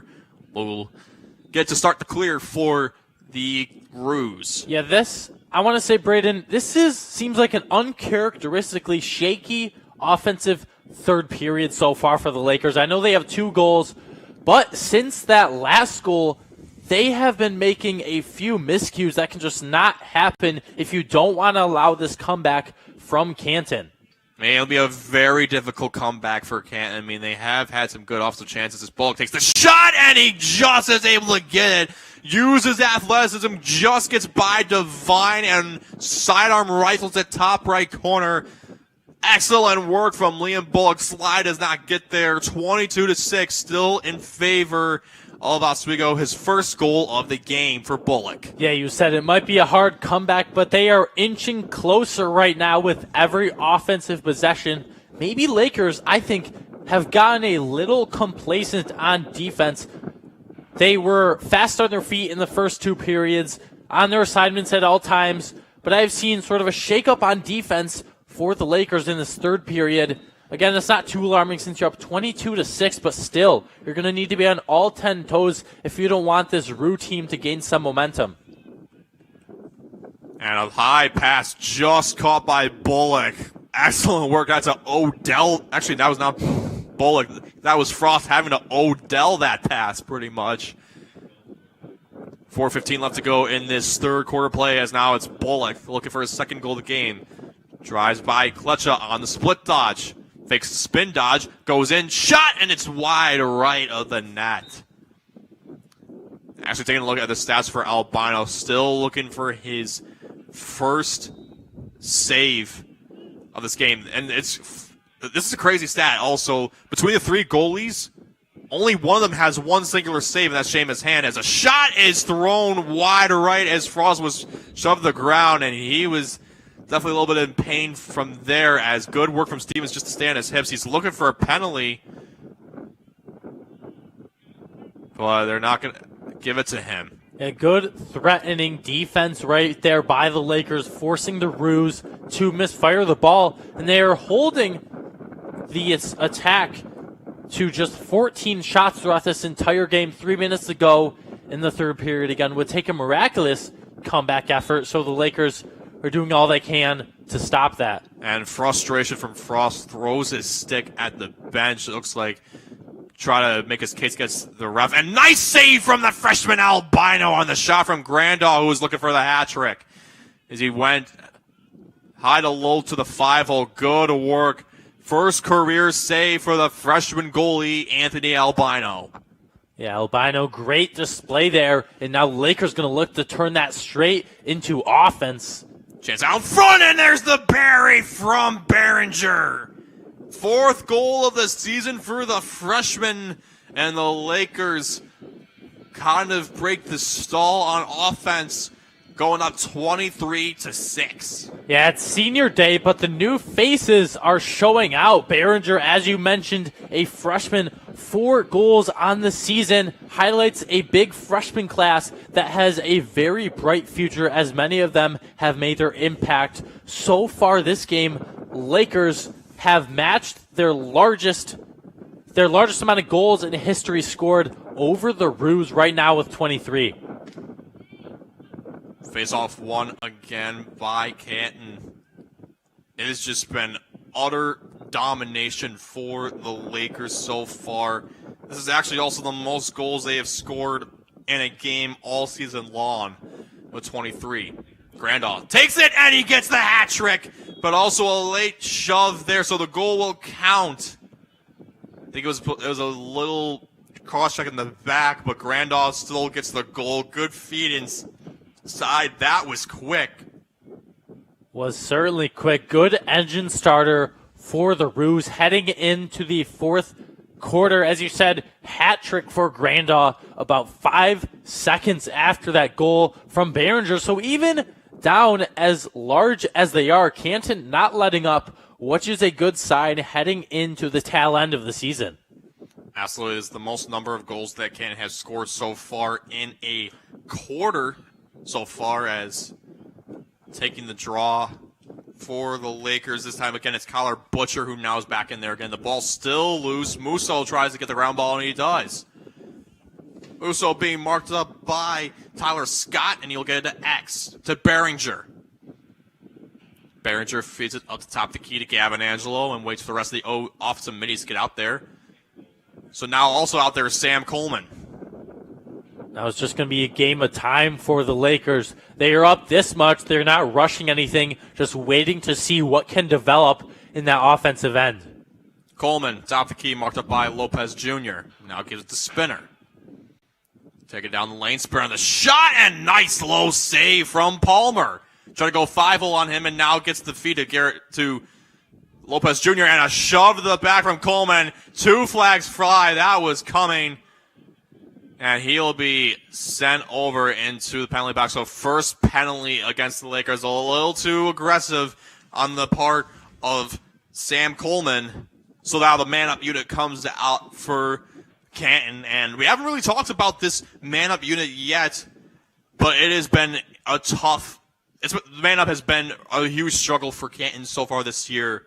11.1 success rate, 2 goals on 18 attempts, ranks dead last in the entire SUNYAC. Yeah, the only guys who have scored on that man-up so far this season are McClear and Eston Wiley. So they're going to need a miracle right here to get one past the Lakers with an extra man on the field. Lakers with a man down, so maybe that depth taking a hit for the remaining 12 seconds. And the man down unit has a success rate of 78%, and great save on the bouncer from Albino. So it was a 30-second penalty, and the Lakers do a good job at killing off the man up as Angelo takes it over the center field line. So that will release. Well, actually, Coleman will not come on, so Max Weeks comes in for him. And that's one thing you love to see, that your team is not just good on the man up, but they are also really good on the man down. Lakers read that offensive formation from Canton very well, and Albino stood tall in net, made a textbook save to stop that power play from developing anything. They did a good job just trying to force the shots from up top. That's what you need. Makes the job easier for the goalie as Weeks just gets by his defenseman, now gets to the X. Tries to center in front, and the goal! That's the definition of quick sticks on that one, as the man scoring that. Cam Holdsworth, his first career point and goal for him. Lakers go up 24-7 with just under a minute left to go in this third quarter. Yeah, they turned defense into offense. Just as they got off of that man down, they just raced it right through. A wonderful pass, put it in a good seam, and Holdsworth is right there to strike it past the goalie, who I thought he was in a good position, just wasn't able to get there in time. But Palmer, overall, a very impressive performance so far from the freshman, reading these goals very well.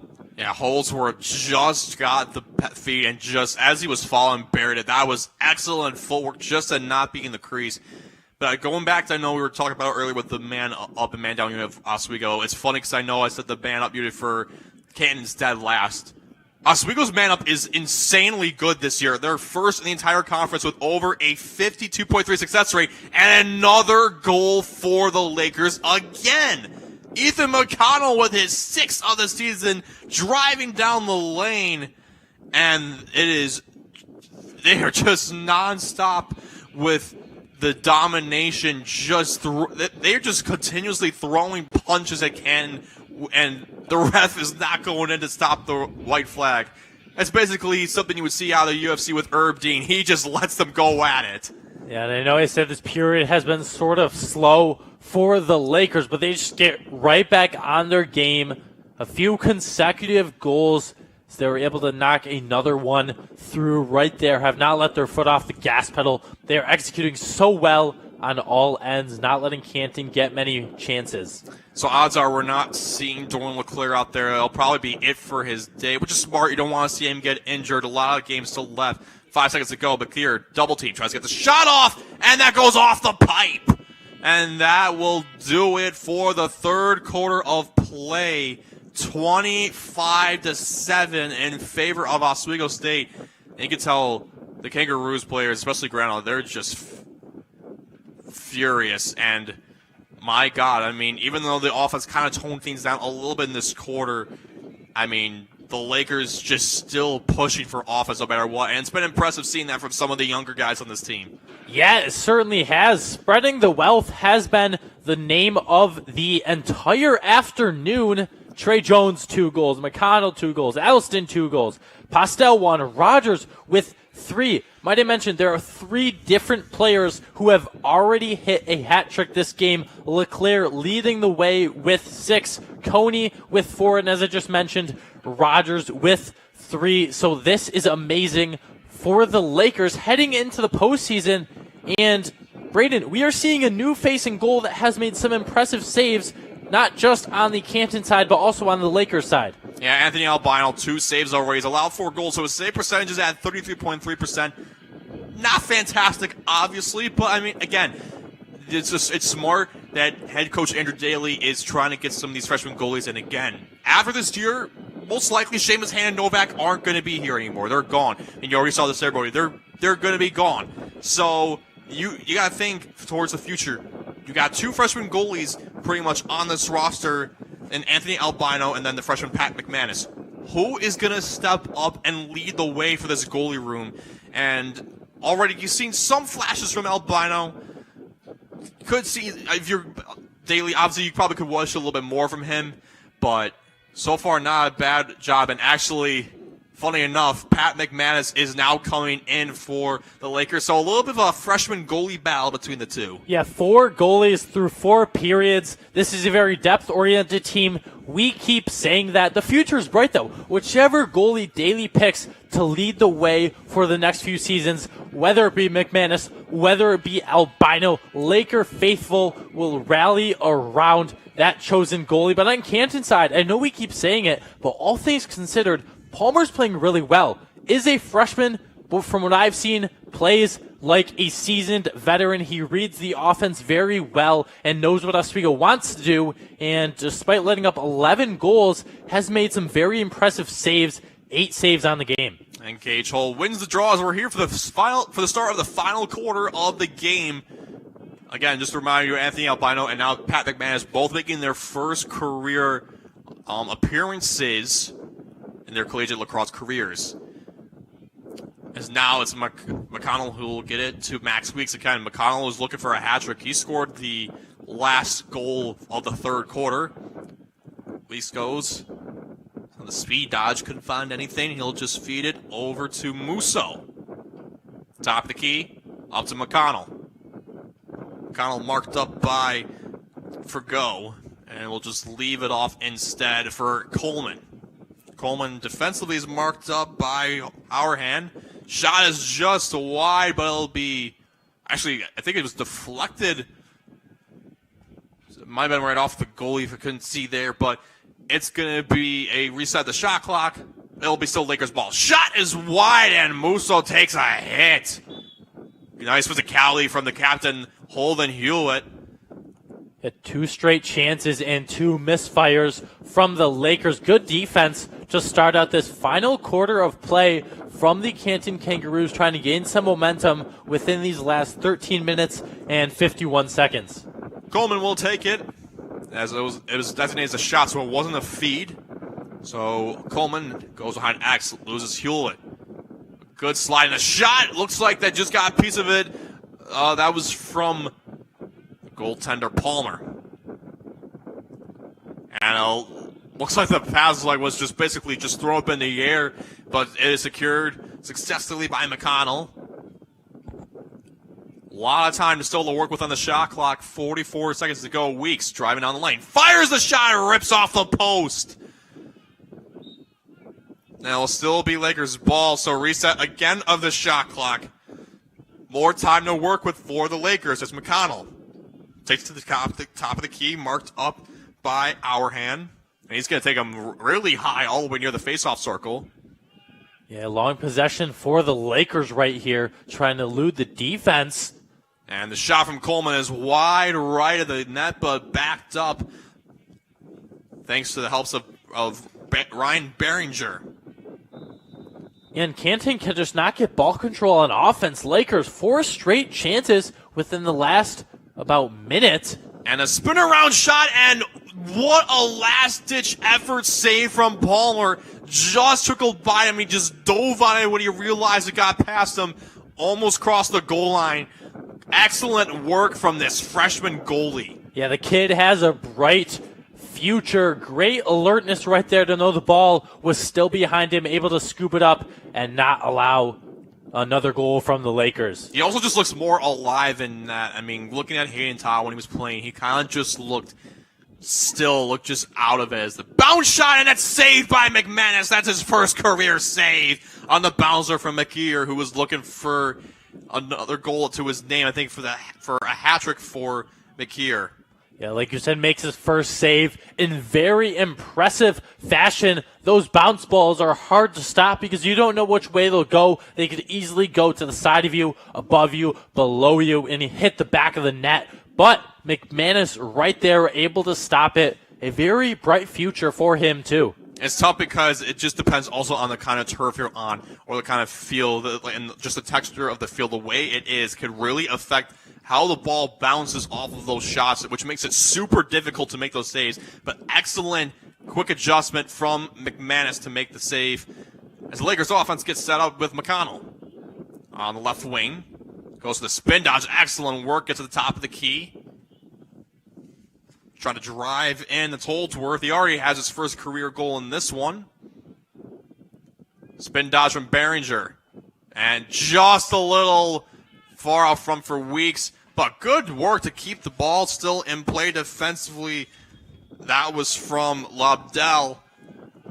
And some good defensive work from Canton there. I want to reference a goal that LeClaire had. I believe it was in the second period. We talked about it. He was behind the net. There was no assignment on him. He was able to jump through in front and get the goal. But in that possession, Behringer had a man on him. He could not get much space. Forced that one into a turnover. Some great displays of defense so far from Canton in this fourth quarter. It's just necessary adjustments from Cant Halkett and this Canton team to avoid giving up some of those easy goals and to avoid the miscommunication.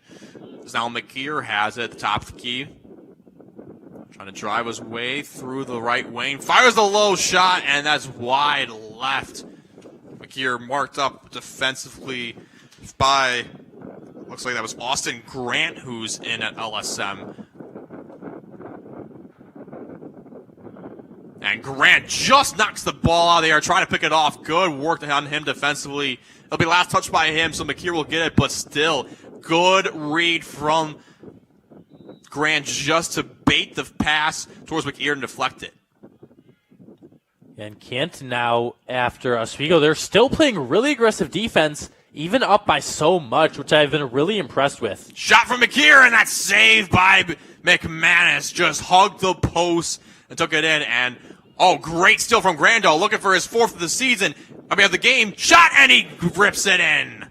Fakes high, goes low. 4 goals for Grandal in this one as he just basically pickpockets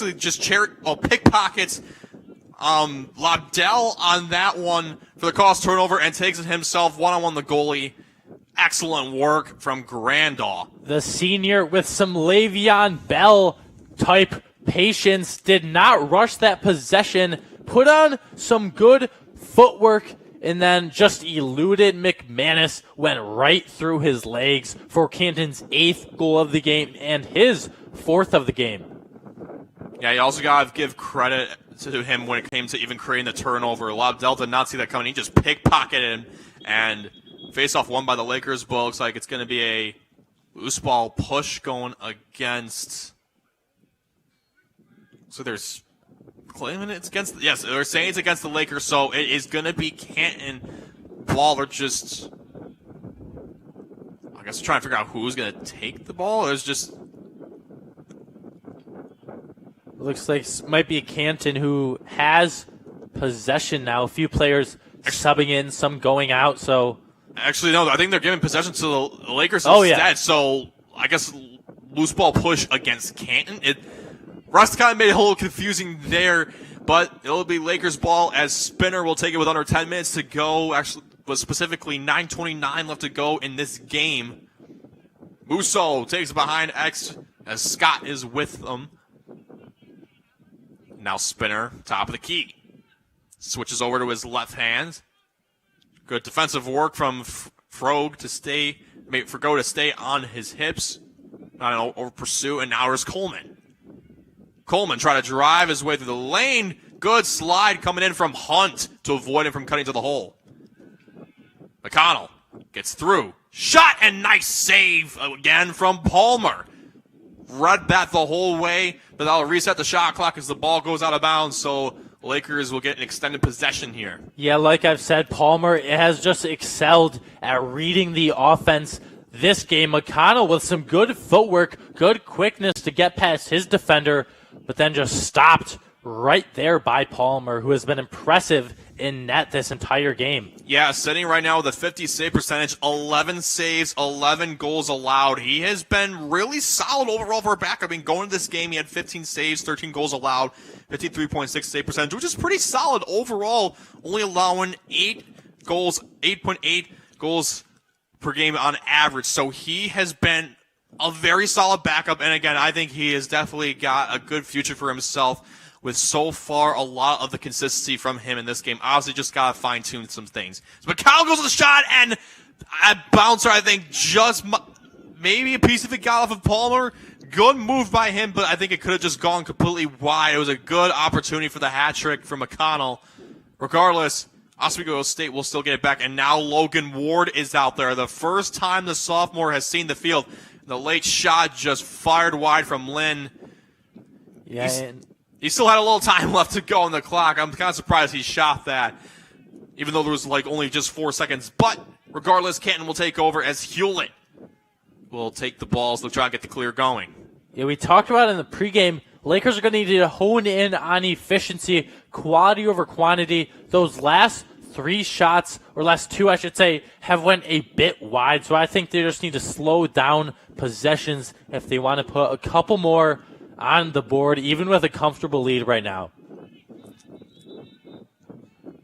And offsides, that's going to be going against Canton. So now Lakers are pushing for the fast break on transition. But that gets slowed down as good defensive work from Canton to settle back in. Tyler Scott prevents Stevens from being able to get a feed off. And now Spinner has it towards the face-off circle, marked up by the attackman Frost. Now Weeks taking Lopez Jr. with him, and now we'll feed it over at X. It looks like Stevens is there. Stevens has a long pull marked up on him. Carries over at goal line extended. Great slide defensively from Canton. That was from Hunt. He has looked some solid as the game's gone along. Shot goes off the iron from Weeks. So that will reset the shot clock and maintain Lakers possession. That one was insanely close. Maybe even more impressive that he got it to hit the small bar, but Again, Lynn almost, I want to highlight, he almost got tripped there. Good footwork to stay with the ball and stay on his feet. Now Lakers going to look to get something going. Another shot, and that goes in for Weeks. Max Weeks, second goal of the season for the freshman, just gets it by on the tricky bounce shot. Lakers extend their lead to 26-8. Was just going to say that Palmer gave the post a little pat for thanking it for making the stop on the shot that probably could have gone by him, but he didn't have the post to help him there on that one as that blows by him. Yeah, Lakers now 26th goal of the game, and everyone is getting involved in the scoring as we're seeing new faces come along and make their mark. Lakers not letting the foot off the gas pedal. As we keep saying, they're dominating on all ends. 41st shot of the game, and Canton just not able to get much going on offense. Palmer doing all he can, but the guys in front of him, that defense has fallen short, not able to suffice. Absolutely, as Canton will start things off. As right now it's Frost who has possession of the ball.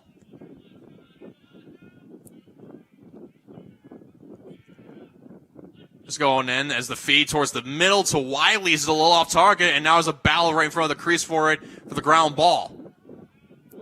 As McKeer tried to get in, and Stevens will walk away with it, and now he's being pressured heavily.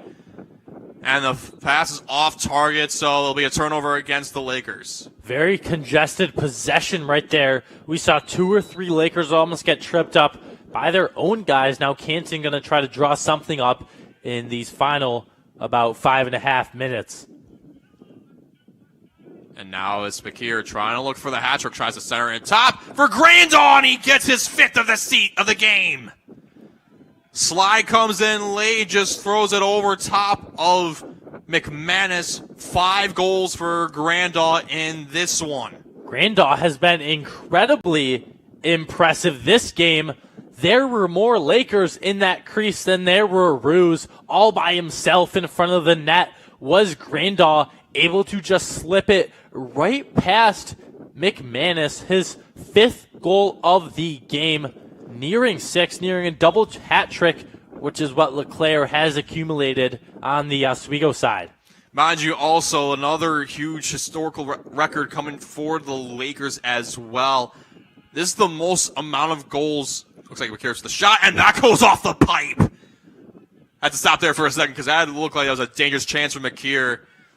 And the Lakers just are able to. Actually, no, they're not going to say the Lakers backed it up. It was going to be Grandaw, already 5 goals, looking for the sock trick in this one.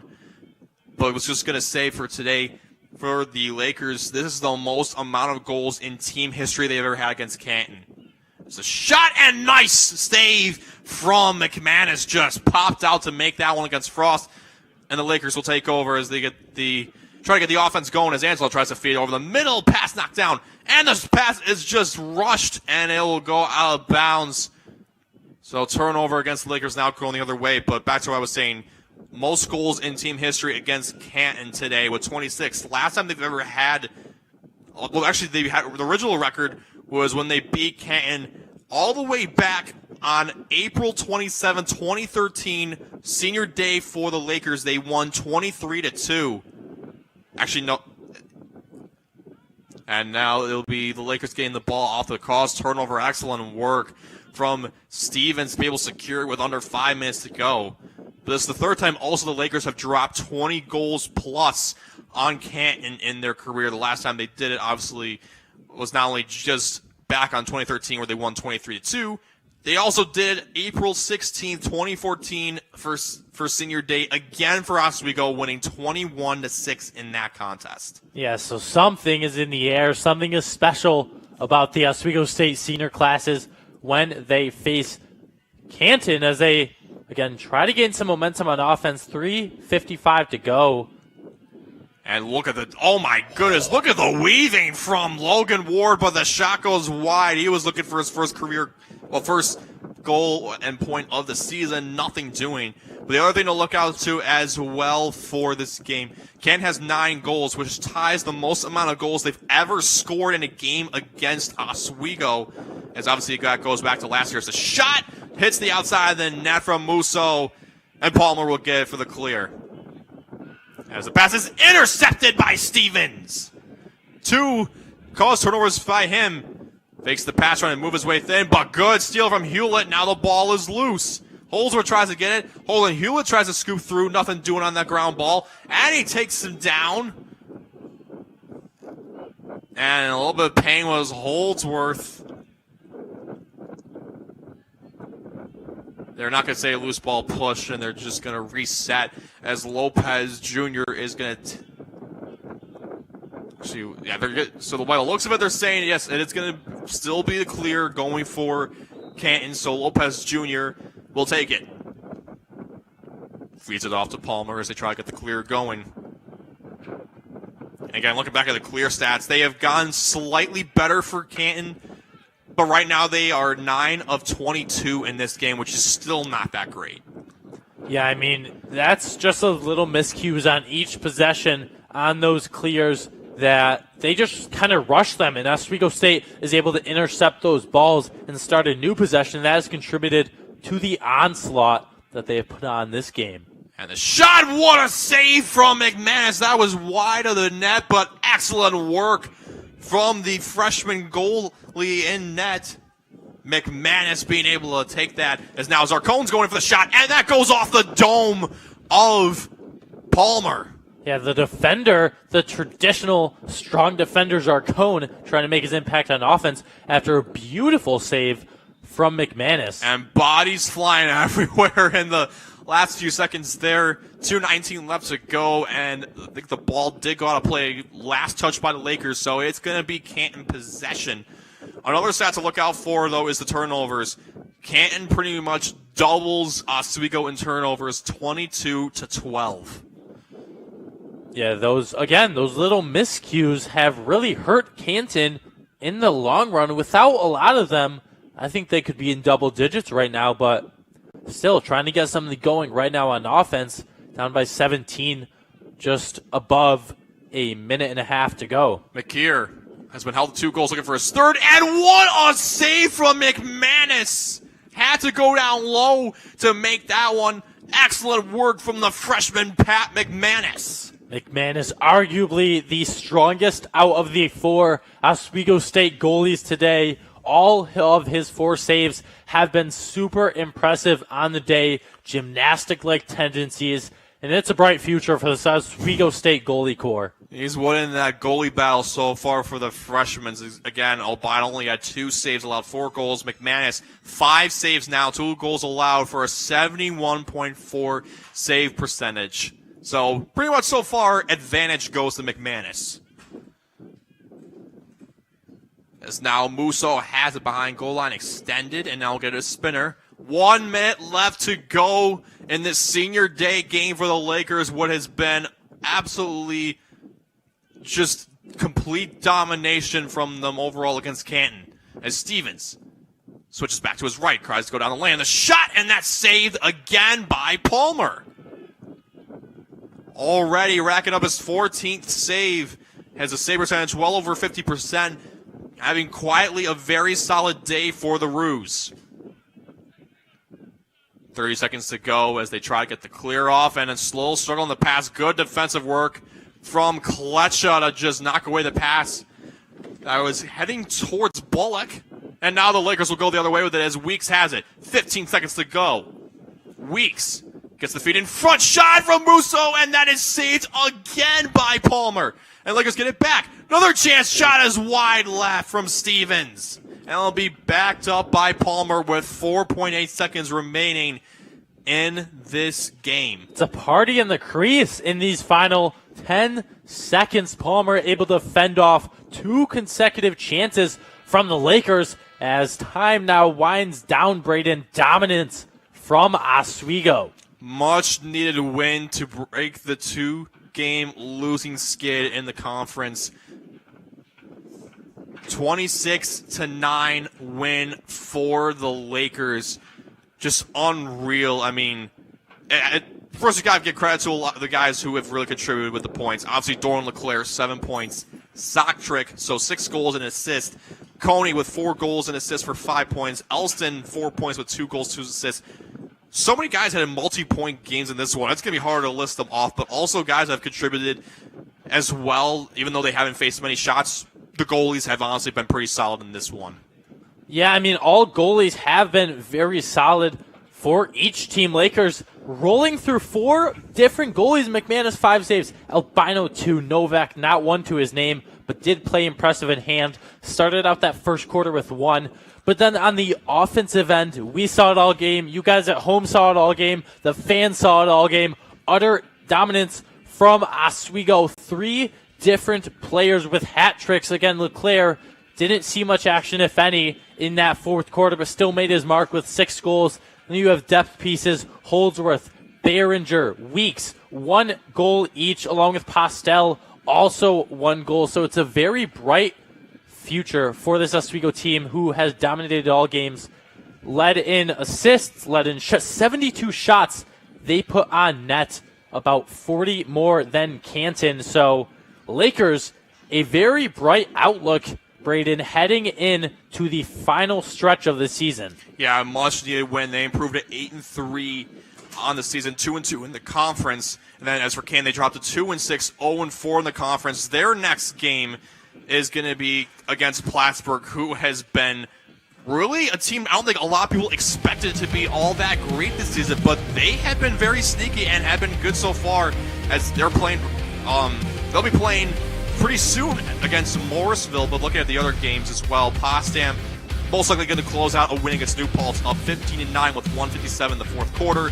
Cortland gets a dominating win over Oneonta, 20-7, to still maintain first place in the conference. But again, it's a much needed win for Oswego, as they still have more games left to go in the conference to kind of get themselves into a good area overall with record-wise. But their next game coming up after today will be against Oneonta next Saturday in Oneonta.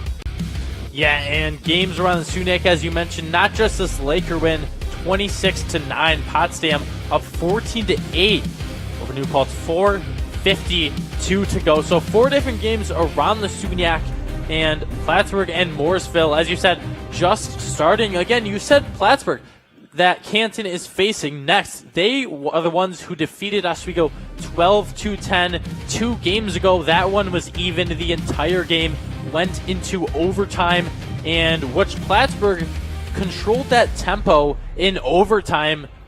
We saw Plattsburgh, again, as I said, control that tempo. We saw them roll through off of a turnover from the Lakers, from Angelo, come out through. Impressive pass from Plattsburgh, put them up 11-10, and then they also went up 12-10 about 1 minute to go, out of reach of Oswego. That was the first loss of 2. The second, they suffered against Cortland. That was a double-digit loss that many Laker faithful would like to forget, but that's possible by the 26-9 win today from the Lakers, as they improve, again, as you said, 8-3, and they do even up their SUNY record at 2-2, while Canton is still looking for a win in conference play at 0-4, and they sit overall at 2-6 on the season. So Oswego now tied with Morrisville currently in the SUNY standings at 1-2 on the season, as well as Oneonta. And quickly, let's do a final checkup on the X factors that we talked about today.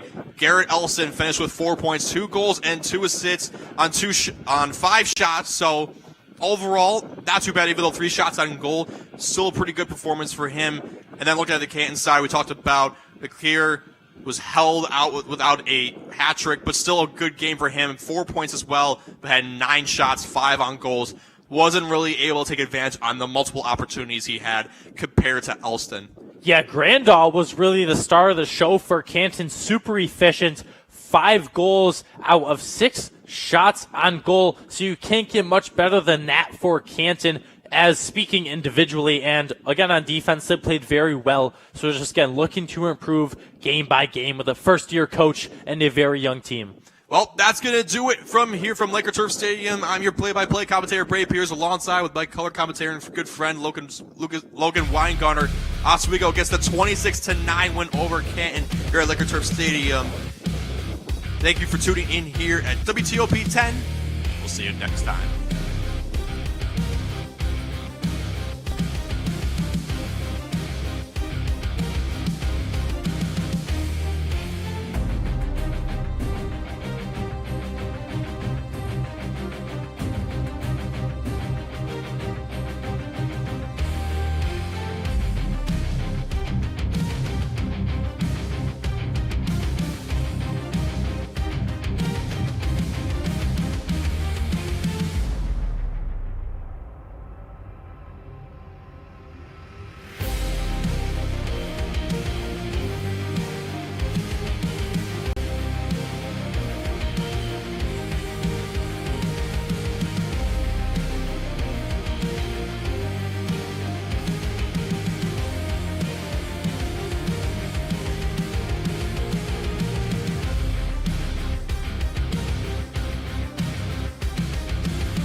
Welcome, ladies and gentlemen, to Season 11, Episode 2 of Stick to Sports. Another week, another host absent, as Sammy is away this episode for his internship at Turning Stone Casino. A lucky man, in my opinion. While he's away getting that valuable experience and losing money at the blackjack table, we've got a loaded episode for you all tonight. We got a lot to talk about, so Alex, do you want to do the honors tonight? With pleasure, Mike. Roll it!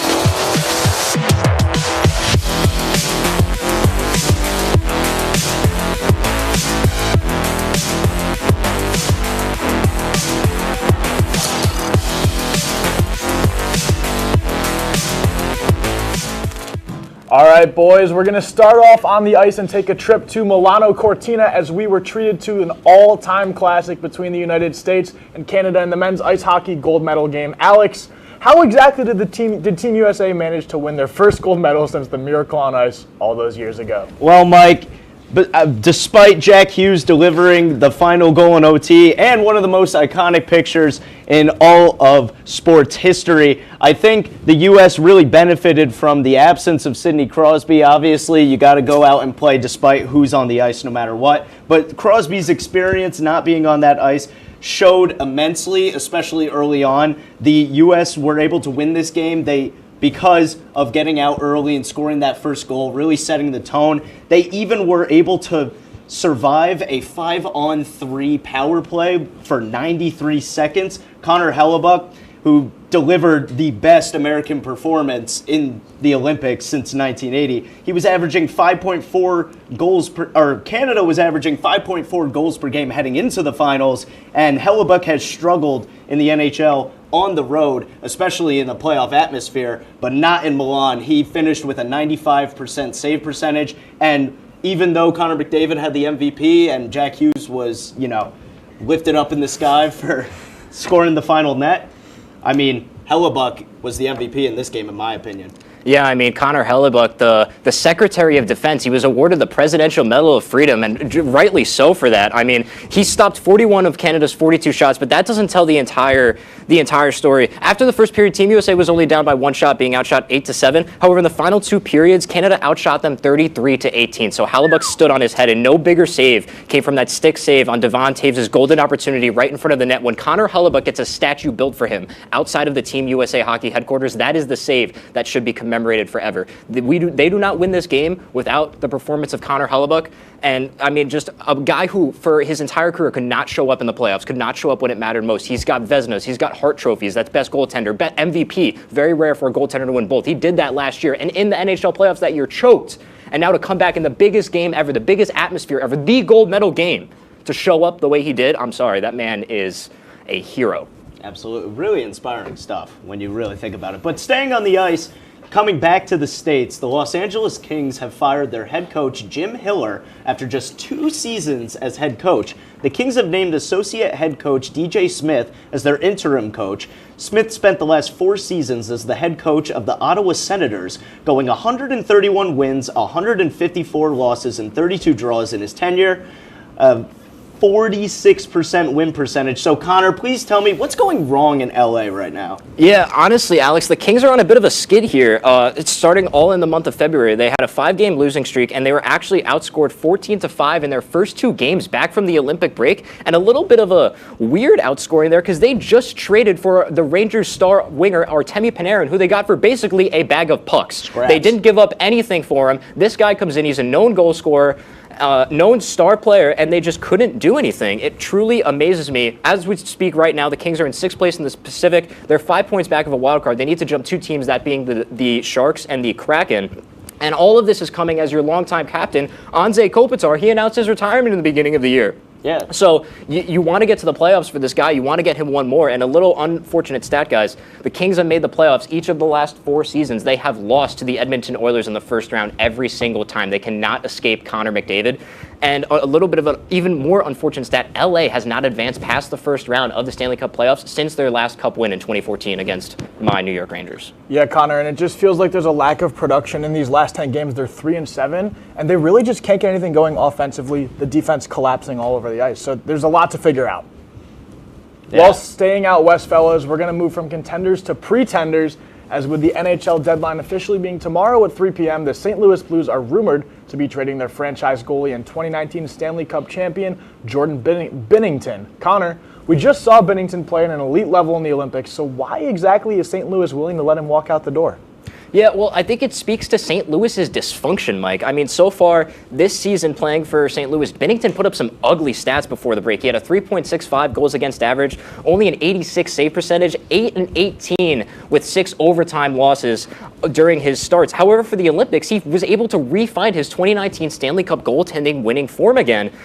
In Milano Cortina, he went 4-0-1 with that one loss, of course, being the overtime loss to Team USA, a 1.98 goals against average, stopped 91% of the shots he's faced, and recorded a shutout. And by the way, guys, this is against the best players in the world. This is against proverbial all-star teams. So this guy knows how to play, and they asked him about this in a press conference in the Olympics, and he literally said, guys, Canada is just so much less toxic than the St. Louis Blues are. They actually believe in me. And it just amazes me that this guy is a Stanley Cup champion. He is a good goaltender. The fact that the Blues just let this guy hang out to dry makes no sense to me. And Connor, it's just a testament, like you said, we see this all across sports. Locker room matters in any GM front office move that happens. Especially in hockey. Somebody tell that to Chris Drury. I'm so sorry, Jake Trudeau. I'm so sorry. Chemistry is one of the biggest components that they think of when they make these trades. And if Binnington straight up, has incentive to play with the guys at Canada because, he's part of their country and it's a big deal versus the St. Louis Blues,